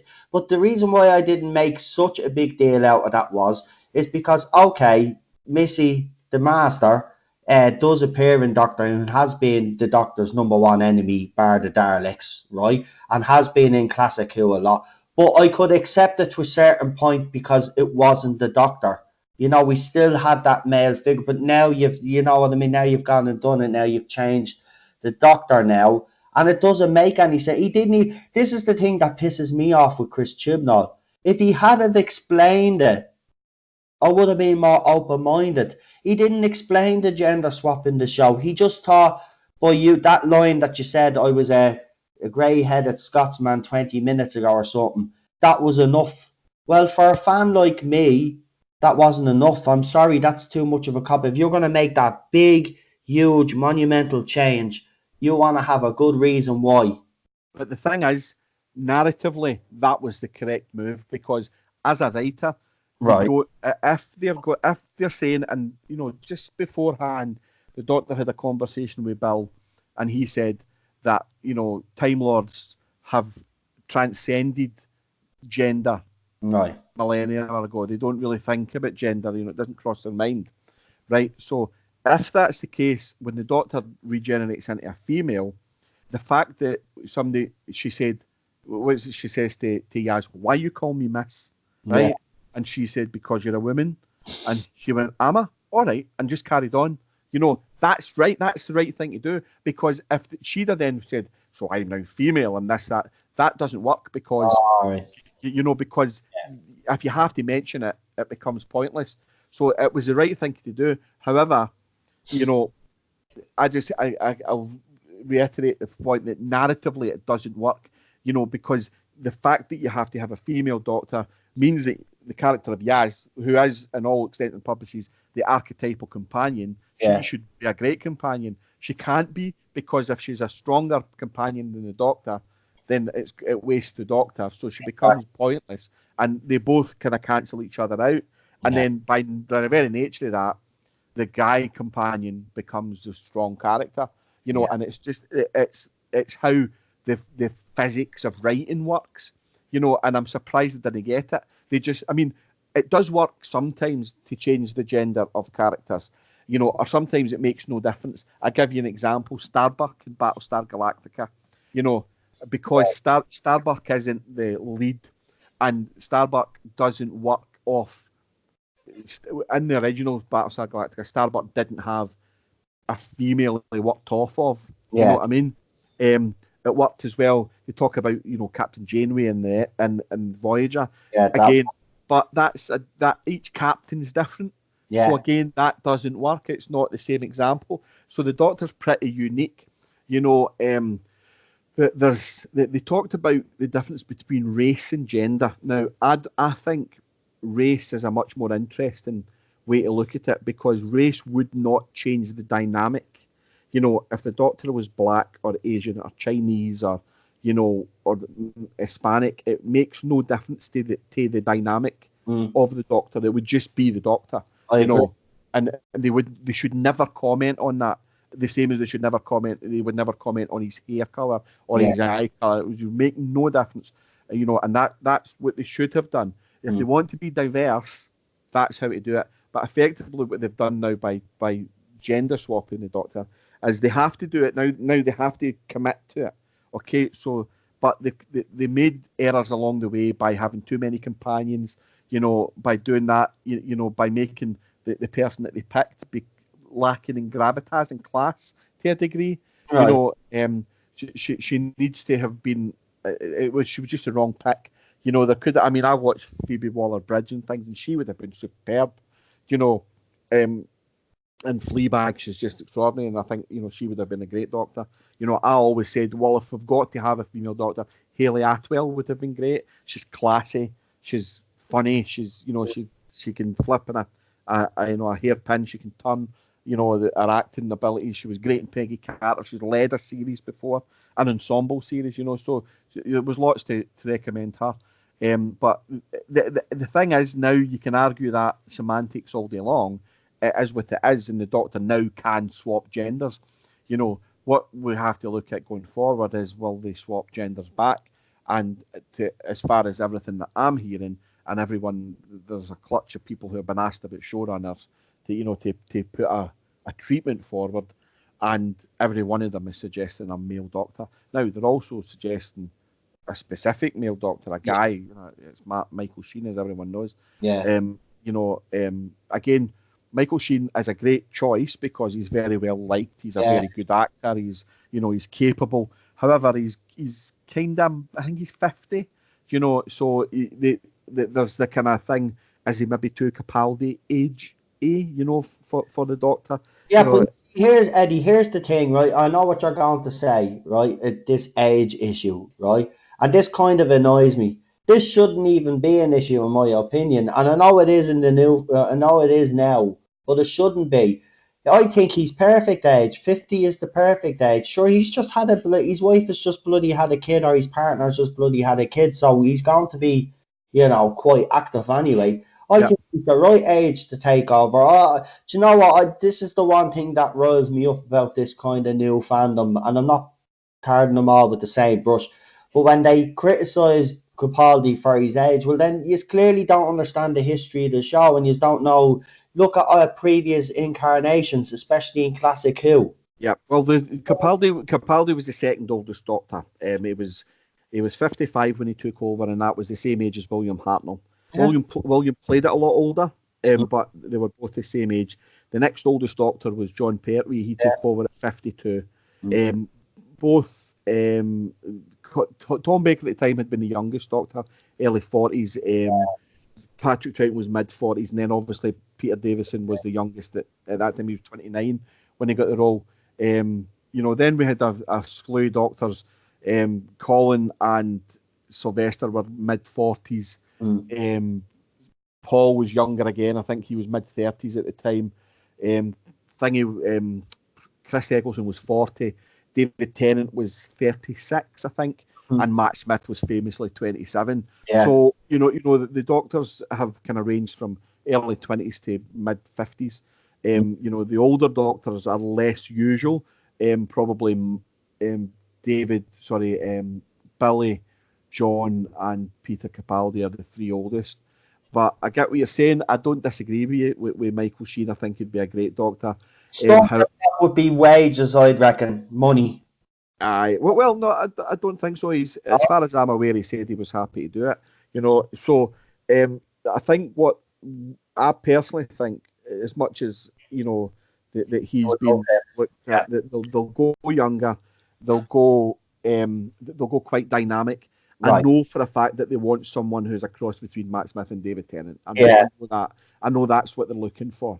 And as much as I think what we might get, if we do get Michael Sheen at all, it will be a short-term, one-season mini-series Doctor. Really?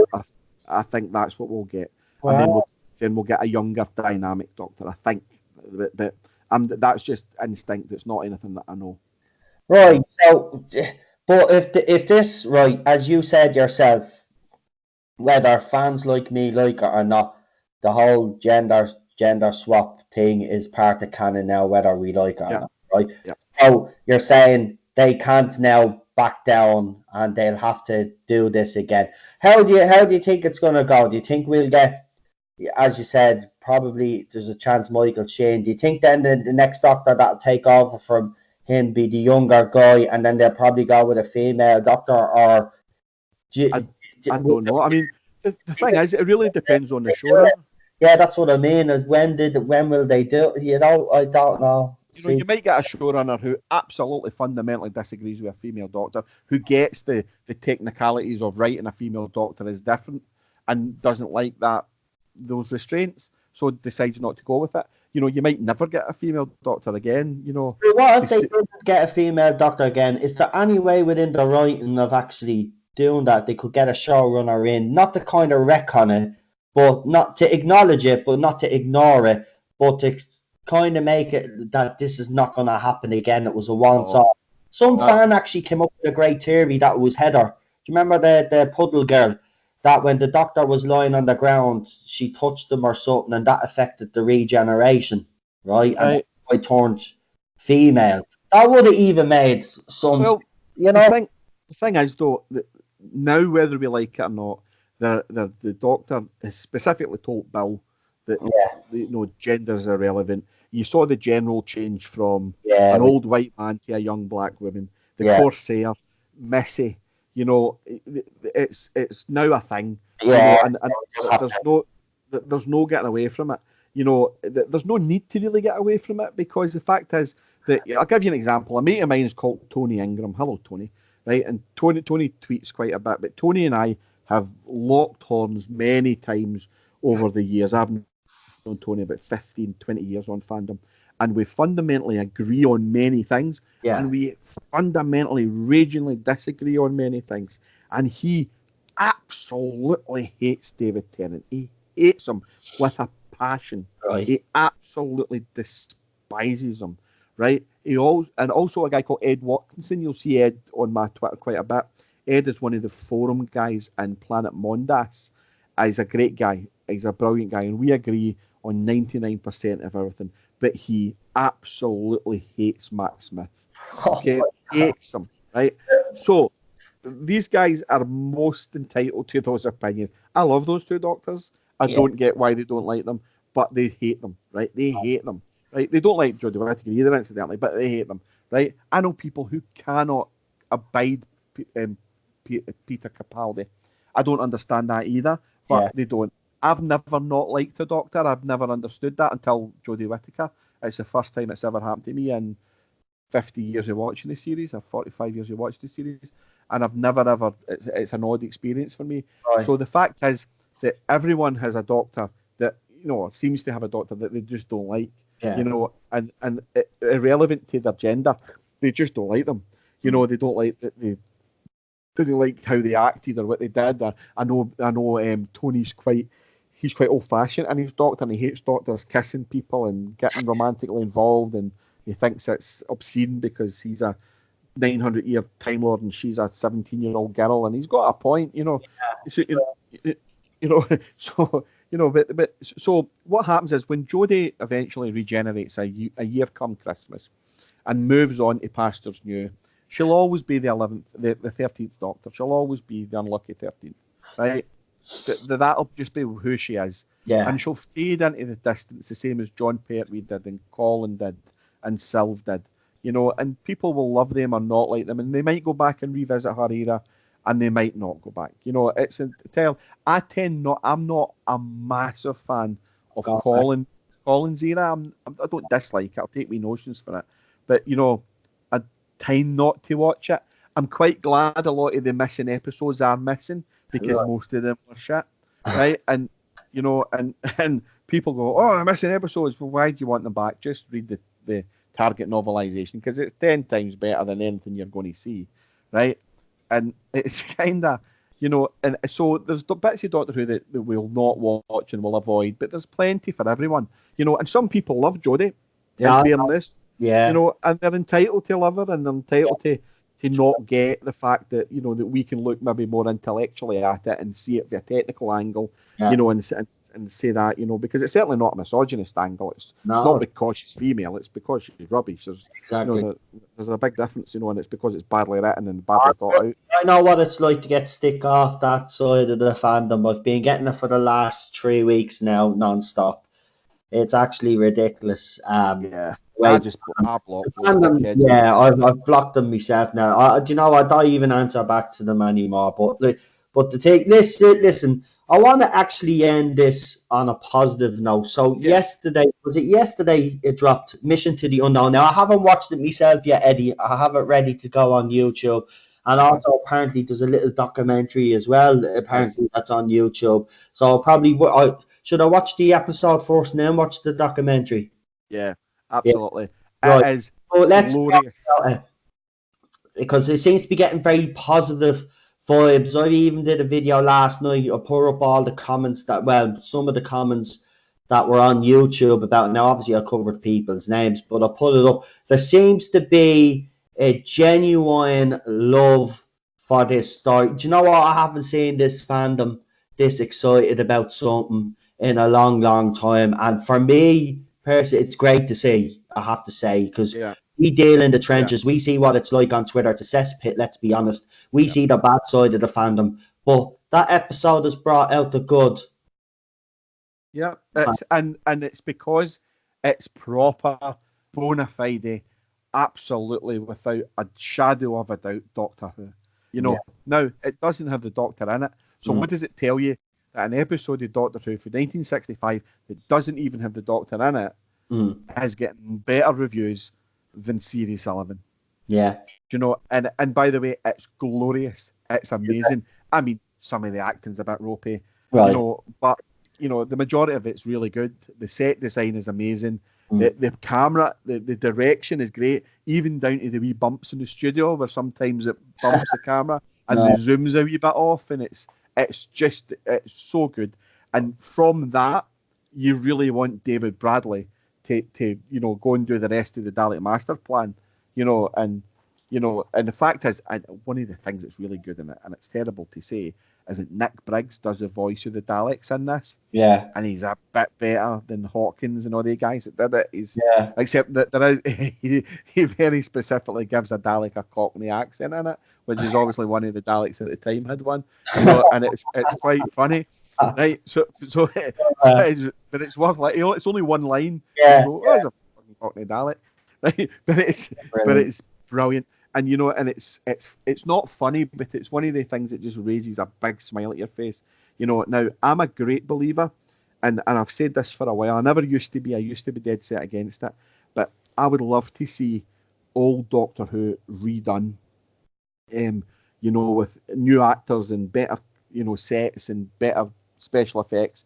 Now, a lot of people say that's absolute sacrilege, but I also say what we should do is, the Peter Cushing 2 movies from Peter Cushing.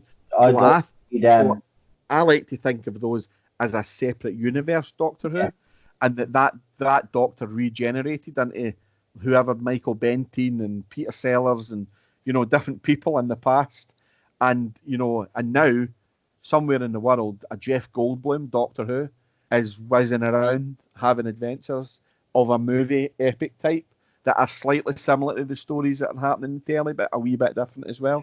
And I would love to see those. I'd love to see Taika Waititi doing one of those with Jeff Goldblum as a Doctor, and it being separate from our universe that we watch in the telly, but just being a glorious big splashy cartoony Doctor Who on the telly. Love to see it, and I think that I know that Tony Ingram, again, my friend Tony, is dead set against David Bradley playing Doctor Who. He fucking hates it, right? He hates it, and he goes, "Why, he's nothing like him, and he's not Billy Hartnell, and I'm just not having it." And he's right, he's no Bill Hartnell, and there's only one Bill Hartnell, But the thing is, he evokes him. He's done with love, and it's everything uncynical and unwoke and PC, and it's all those great things, that Doctor Who used to and should be about.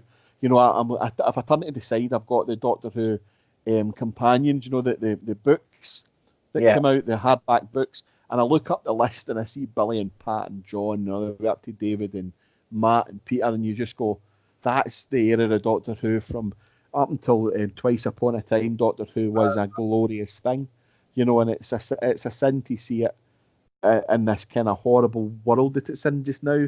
And and I think if some of the companions and like Bradley and Towson and that knew what was happening round about it, they wouldn't be happy about it. I don't think. Here's the thing. Do you think Tolson Cole? Because remember, I showed you again that interesting clip. It was like a 19-second clip where he was asked. I actually thought it was a very peculiar question. Did Jodie Whittaker say our lines or something? I mean, why? For starters, right? Because obviously this video was defended by obviously people that like this series. But here's the big question that I have. Why would he be asked that question at that particular time, and why would he be recording at that particular time? Do you think he was trying to warn fans? Because then he put that other video out them at the rap party. Was he actually, because I wanted to ask you this, do you think he would have been instructed to put that video out to make it look like everything was alright because he had slipped up with that other video? I don't know. And what he said was pretty innocuous, because a lot of times what happens is they don't all film at the same time. So if they're doing, so if they're filming his stuff, that might be a second DD, and a second unit somewhere, or a third unit even. And if they're doing a lot of kind of catching up and reshoots and filling in, they probably did split them all up. So you'll have someone off camera reading Jodie's lines for him to answer to. So it could just be he said, was that Jodie's line? It could be something like that he's asking. Why he put it on Instagram, I don't know. It was an odd one. But from the companion's point of view, I would, as far as I'm aware, from everything that I've heard, no one, and I've got a lot of sources, and I think we share a couple of sources. Yeah. I am from everyone that I've spoken to, and I mean absolutely everyone. Jodie Whittaker is leaving at Christmas time 2020. Yeah. It's a done deal. It's finished. Yeah. So's Chibnall. Yeah, that's what I've been told as well. And I mean, look, at the end of the day, we both, even including you, have seen even on Twitter that you get a bit of stick on Twitter because people are saying, "Oh, you're only saying this thing because you don't like Jodie Whittaker. You hate her that much that you want this to be true." Look at the end of the day, you look at my channel, you look what Eddie has been saying on his Twitter page, the sources, and as he has said, we share sources. They've been spot on every time. I mean, how many more things does the sources have to get spot on before people start listening? I mean, this is no joke. I mean, the era. Can I ask you what are your hopes for Series 12?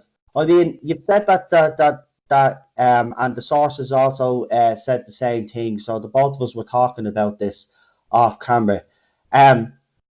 Obviously you were saying about they're gonna try tone down. Is it tone down the rhetoric that they're using, or performance? And what are your hopes for Series 12? Do you think it'll be an improvement on Series 11? And do you think if Series 12 was, and I'm just putting this out there because one of us has to play devil's advocate here. What if Series 12 was an overwhelming success? Do you think there's a chance? Because remember, as you said earlier, allegedly he was talked back into coming back. Do you think they could do it a second time? No, it's a done deal now. It's over. Yeah. So regardless, the experiment didn't work. It was this year has been a nightmare. From Christmas time, he was given very specific instructions about what was required for season 12.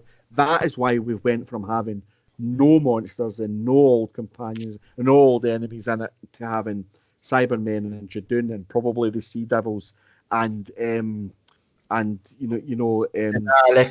And the Daleks, they'll obviously be there somewhere, and something else that I can't talk about that I'm not going to mention.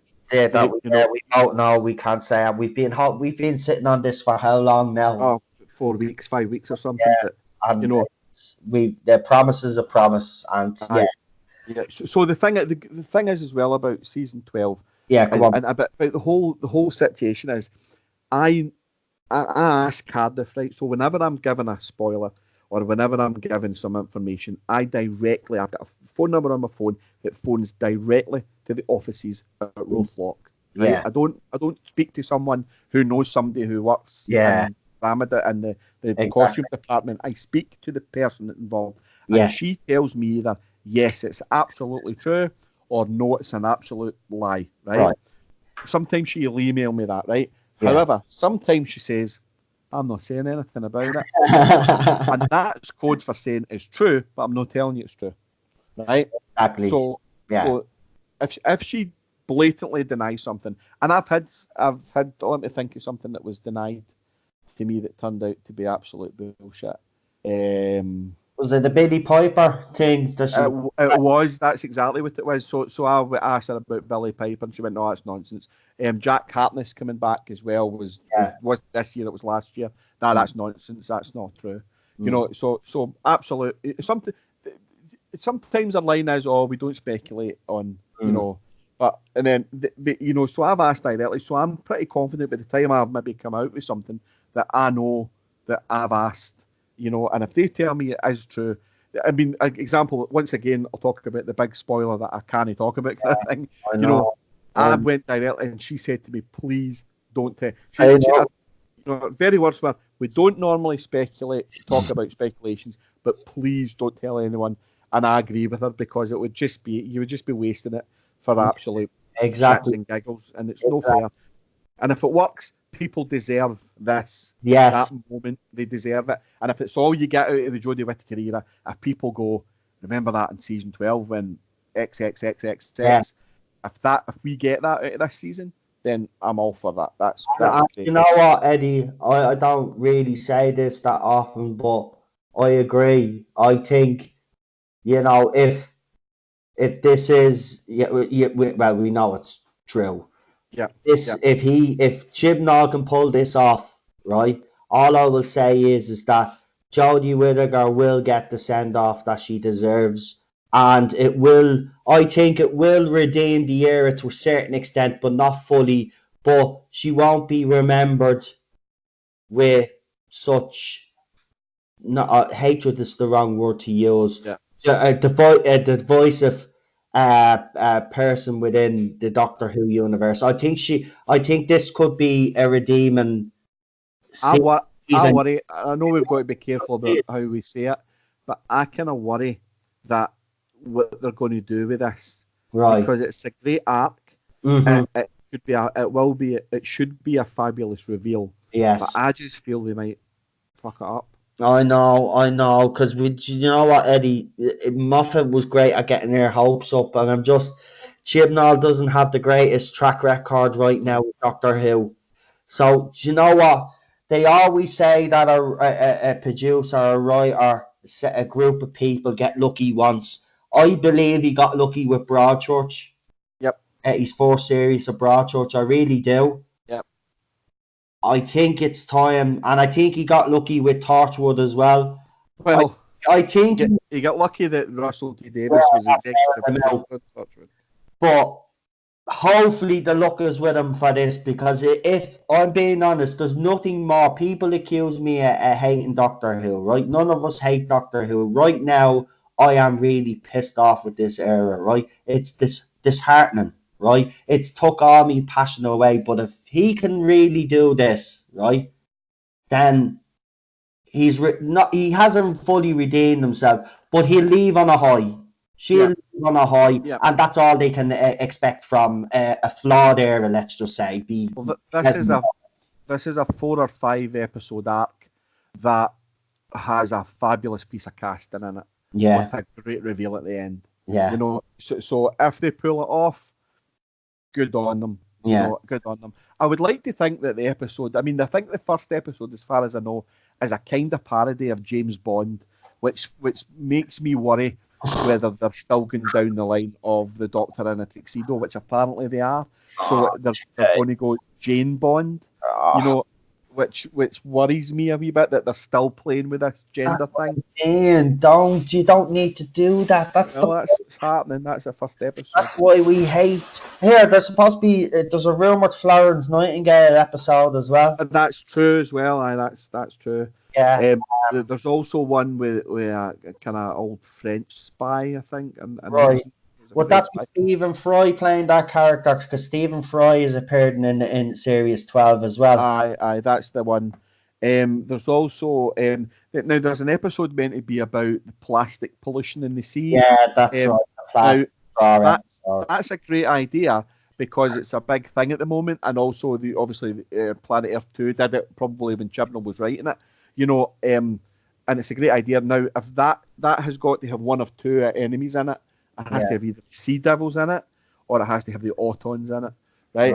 You know, if it doesn't, then it's wasting an opportunity. If it's just don't put plastic in the sea, it's bad, then it's wasted an opportunity. It can be it is the Sea Devils, but come here, for me, the Sea Devils only work if it's the original design. I don't want any more of these tweaks, right? If you're going to bring this, I know that the costume will have to be a little bit better, but I want the Sea Devils the way they were in Classic Who. Aye, I mean, the thing is, I agree with you to a degree, okay? And if you watch the original Sea Devils, sometimes they're brilliant. You see them coming out of the sea. Yeah. But I actually think one of the most hilarious things in the world is the time John Pertwee's setting off those mines and the Sea Devil legs it back into the sea. It's hilarious. Yeah, I was watching that one recently. That's miles it. And if you look at the if you watch the Warriors of the Deep as well, you know, they look pretty naff. You know, and you know, but the Sea Devils can probably look better. I hate it what they've done with the Silurians. I think they rejig the makeup's brilliant, but it doesn't look like a Silurian. No, it doesn't. It doesn't. I agree with you. You know, so it's kind of wasted. And if the Sea Devils are going to be the Sea Devils, make bloody Sea Devils. You know, and what do you think? Sea Devils definitely? Do you think they're definitely, if they're going to do this plastic pollution episode? Do you think it's going to be the Sea? It would be logical, wouldn't it? Yeah, it makes perfect sense to have the Sea Devils in it. You know, although it seems to be overkill. You know, he was told to put all the enemies back in it. You know, Yeah, and and then, yeah, he's rolling them all out. you know, and they have only got 10 episodes. You Yeah, know, so at least 5 of them have got all the enemies in them by the looks of things. You yeah. know, so it's it's a lot to ask. And that, but by the way, I love an old enemy. I'll not dispute that. You know, but I think we're going to struggle for viewers this year. I think we're going to be sitting back down at Capaldi's, kind of I, 5,000, 5 million odds. I agree, but there's also a danger, though. There's also a danger, though. You bring back all these old enemies, right? And then they overshadow Jodie Whittaker's Doctor yet again, right? Because she got all kind of overshadowed in Series 11 by Bradley Walsh and Tolson Cole, in my Yeah, opinion. You bring all these old enemies back then, and then do you know what would be very interesting for me, though, actually, Eddie? If they focus more on these older enemies and there's not much of Jodie, which I don't see happening, but if they focus more on the older enemies, then you could definitely see then that even Chris Chibnall himself doesn't have yeah, confidence in yeah. Jodie. It'd be interesting to see how to do it because it could be a danger that these old enemies could overshadow Jodie Whittaker's Doctor as well. Yeah, that's true. I mean, I always seem to think that a doctor, once they kind of get into the groove a wee bit, is always slightly more. They look more relaxed, and I'm hoping she does come across. Yeah, I'm wanting a series 25. I want her to be as good and as different as Sylvester was from the end of Dragonfire to Remembrance of the Daleks. I yeah, want to see that difference. I want Chibnall to have said, "Well, that didn't work, so let's try this." yeah.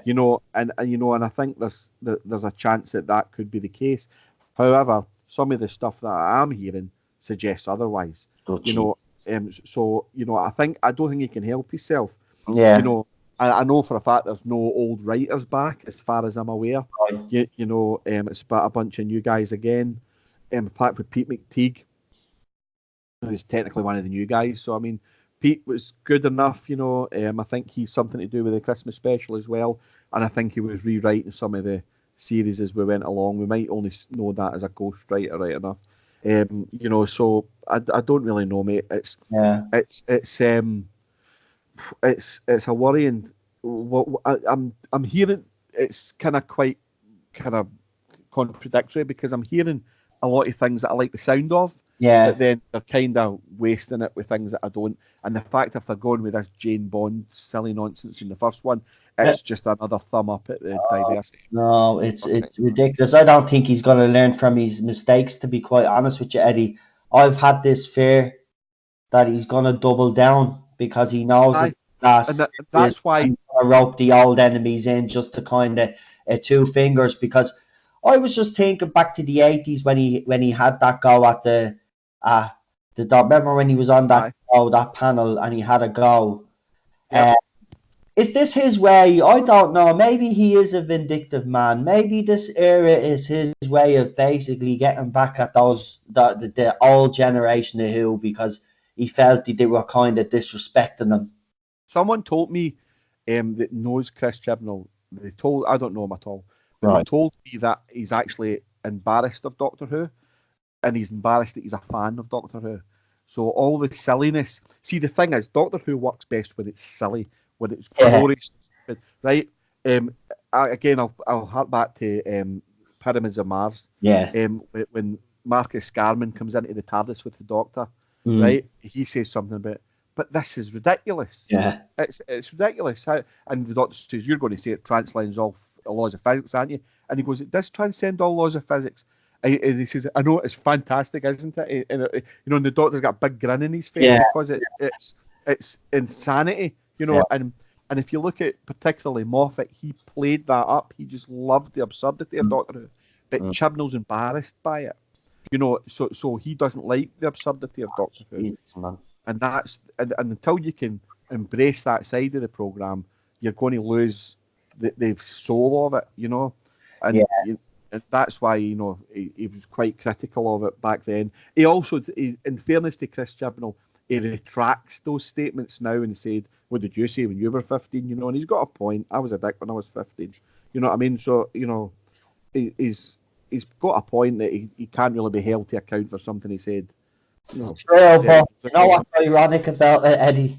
Is those words have come back to haunt them now. yeah, absolutely, absolutely. Because you would have a million Pip and Jane Baker stories before you'd have a Chris Chibnall, and I don't particularly like Pip and Jane stuff either. If I'm honest with you, they were very arrogant to Andrew Cartmel, and quite rude to him when he took over the script editor, and he told me that if he was the Andrew Cartmel from today, he would have his name taken off of Time in the Nanny.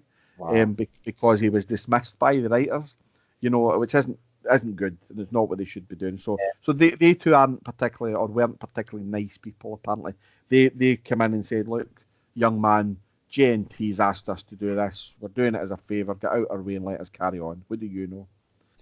And Yeah. that's not cricket either, really. So I'm not a fan of theirs. So but you're right that these things come back and bite your bum. But that's what's happened, and he's not proven himself yet. Let's hope he can. Normally what happens is you get a bad Doctor Who story, but the Doctor's good in it. I've never known a Doctor. I've never known a Doctor to go, "Oh my God, I can't believe the Doctor did that. Oh my God, I can't believe that actor's doing it." But I've done it the full every single episode. I come in with a new, fresh mind, and if you go back and look at my tweets, you'll see I started watching arachnids in the UK going, okay, so the spiders look good and the webs look good, and it's a very RTD start to a series. And then by the end of it, I'm going, oh, for fuck's sake. Oh, no. I tried that all the time, and I hated Rosa. I hated the Demons of the Punjab. Yeah. Ghost Monument just. I don't even know what he's. It was unbelievable, though, but it was so predictable. I watched. I tweeted the first couple of minutes saying the Ghost Monument, and I said to myself, okay, so they've world built really well here. Those spaceships look amazing. Yeah. They've talked about a race or a fight or a competition, and they talked about planets here and planets there. So they've the universe built very, very well. Then they landed on the planet, and the technical side looked great. But then the Doctor told Ryan not to shoot robots, even though they were robots and they were going to kill everybody. Don't shoot. I don't use guns. But she did take the last of a sentient race and set them in fire. Yeah. The rags.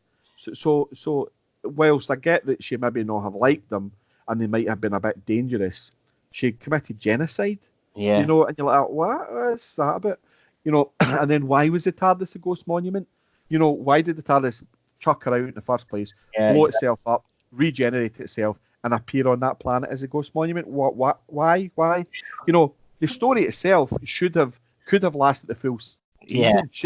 If they'd done that and said, right, let's do a Keys of Marinus and have the Doctor and all that stranded on this planet, going through various different things, and each week something else happens to them. Exactly. At the end of the season, the TARDIS appears. Exactly. And that would have made a whole lot more sense, and it would have been a lot more enjoyable, I think. Yep. And they've done something similar with Tom Baker's first season, when the Time Lords hooked him away from Nerva, the Ark. When he went down to Earth. Yeah, that's right. They stranded him on Earth. Stranded him, and then he was stuck with the Sontarans, then the Genesis and the Daleks, and before he went back to Nerva Beacon, and the TARDIS drifted forward in time, caught up with him, or drifted back in time and caught up with him. No, forward, it was forward. So and that makes sense. I don't know if you're aware of the Eighth Doctor's adventures.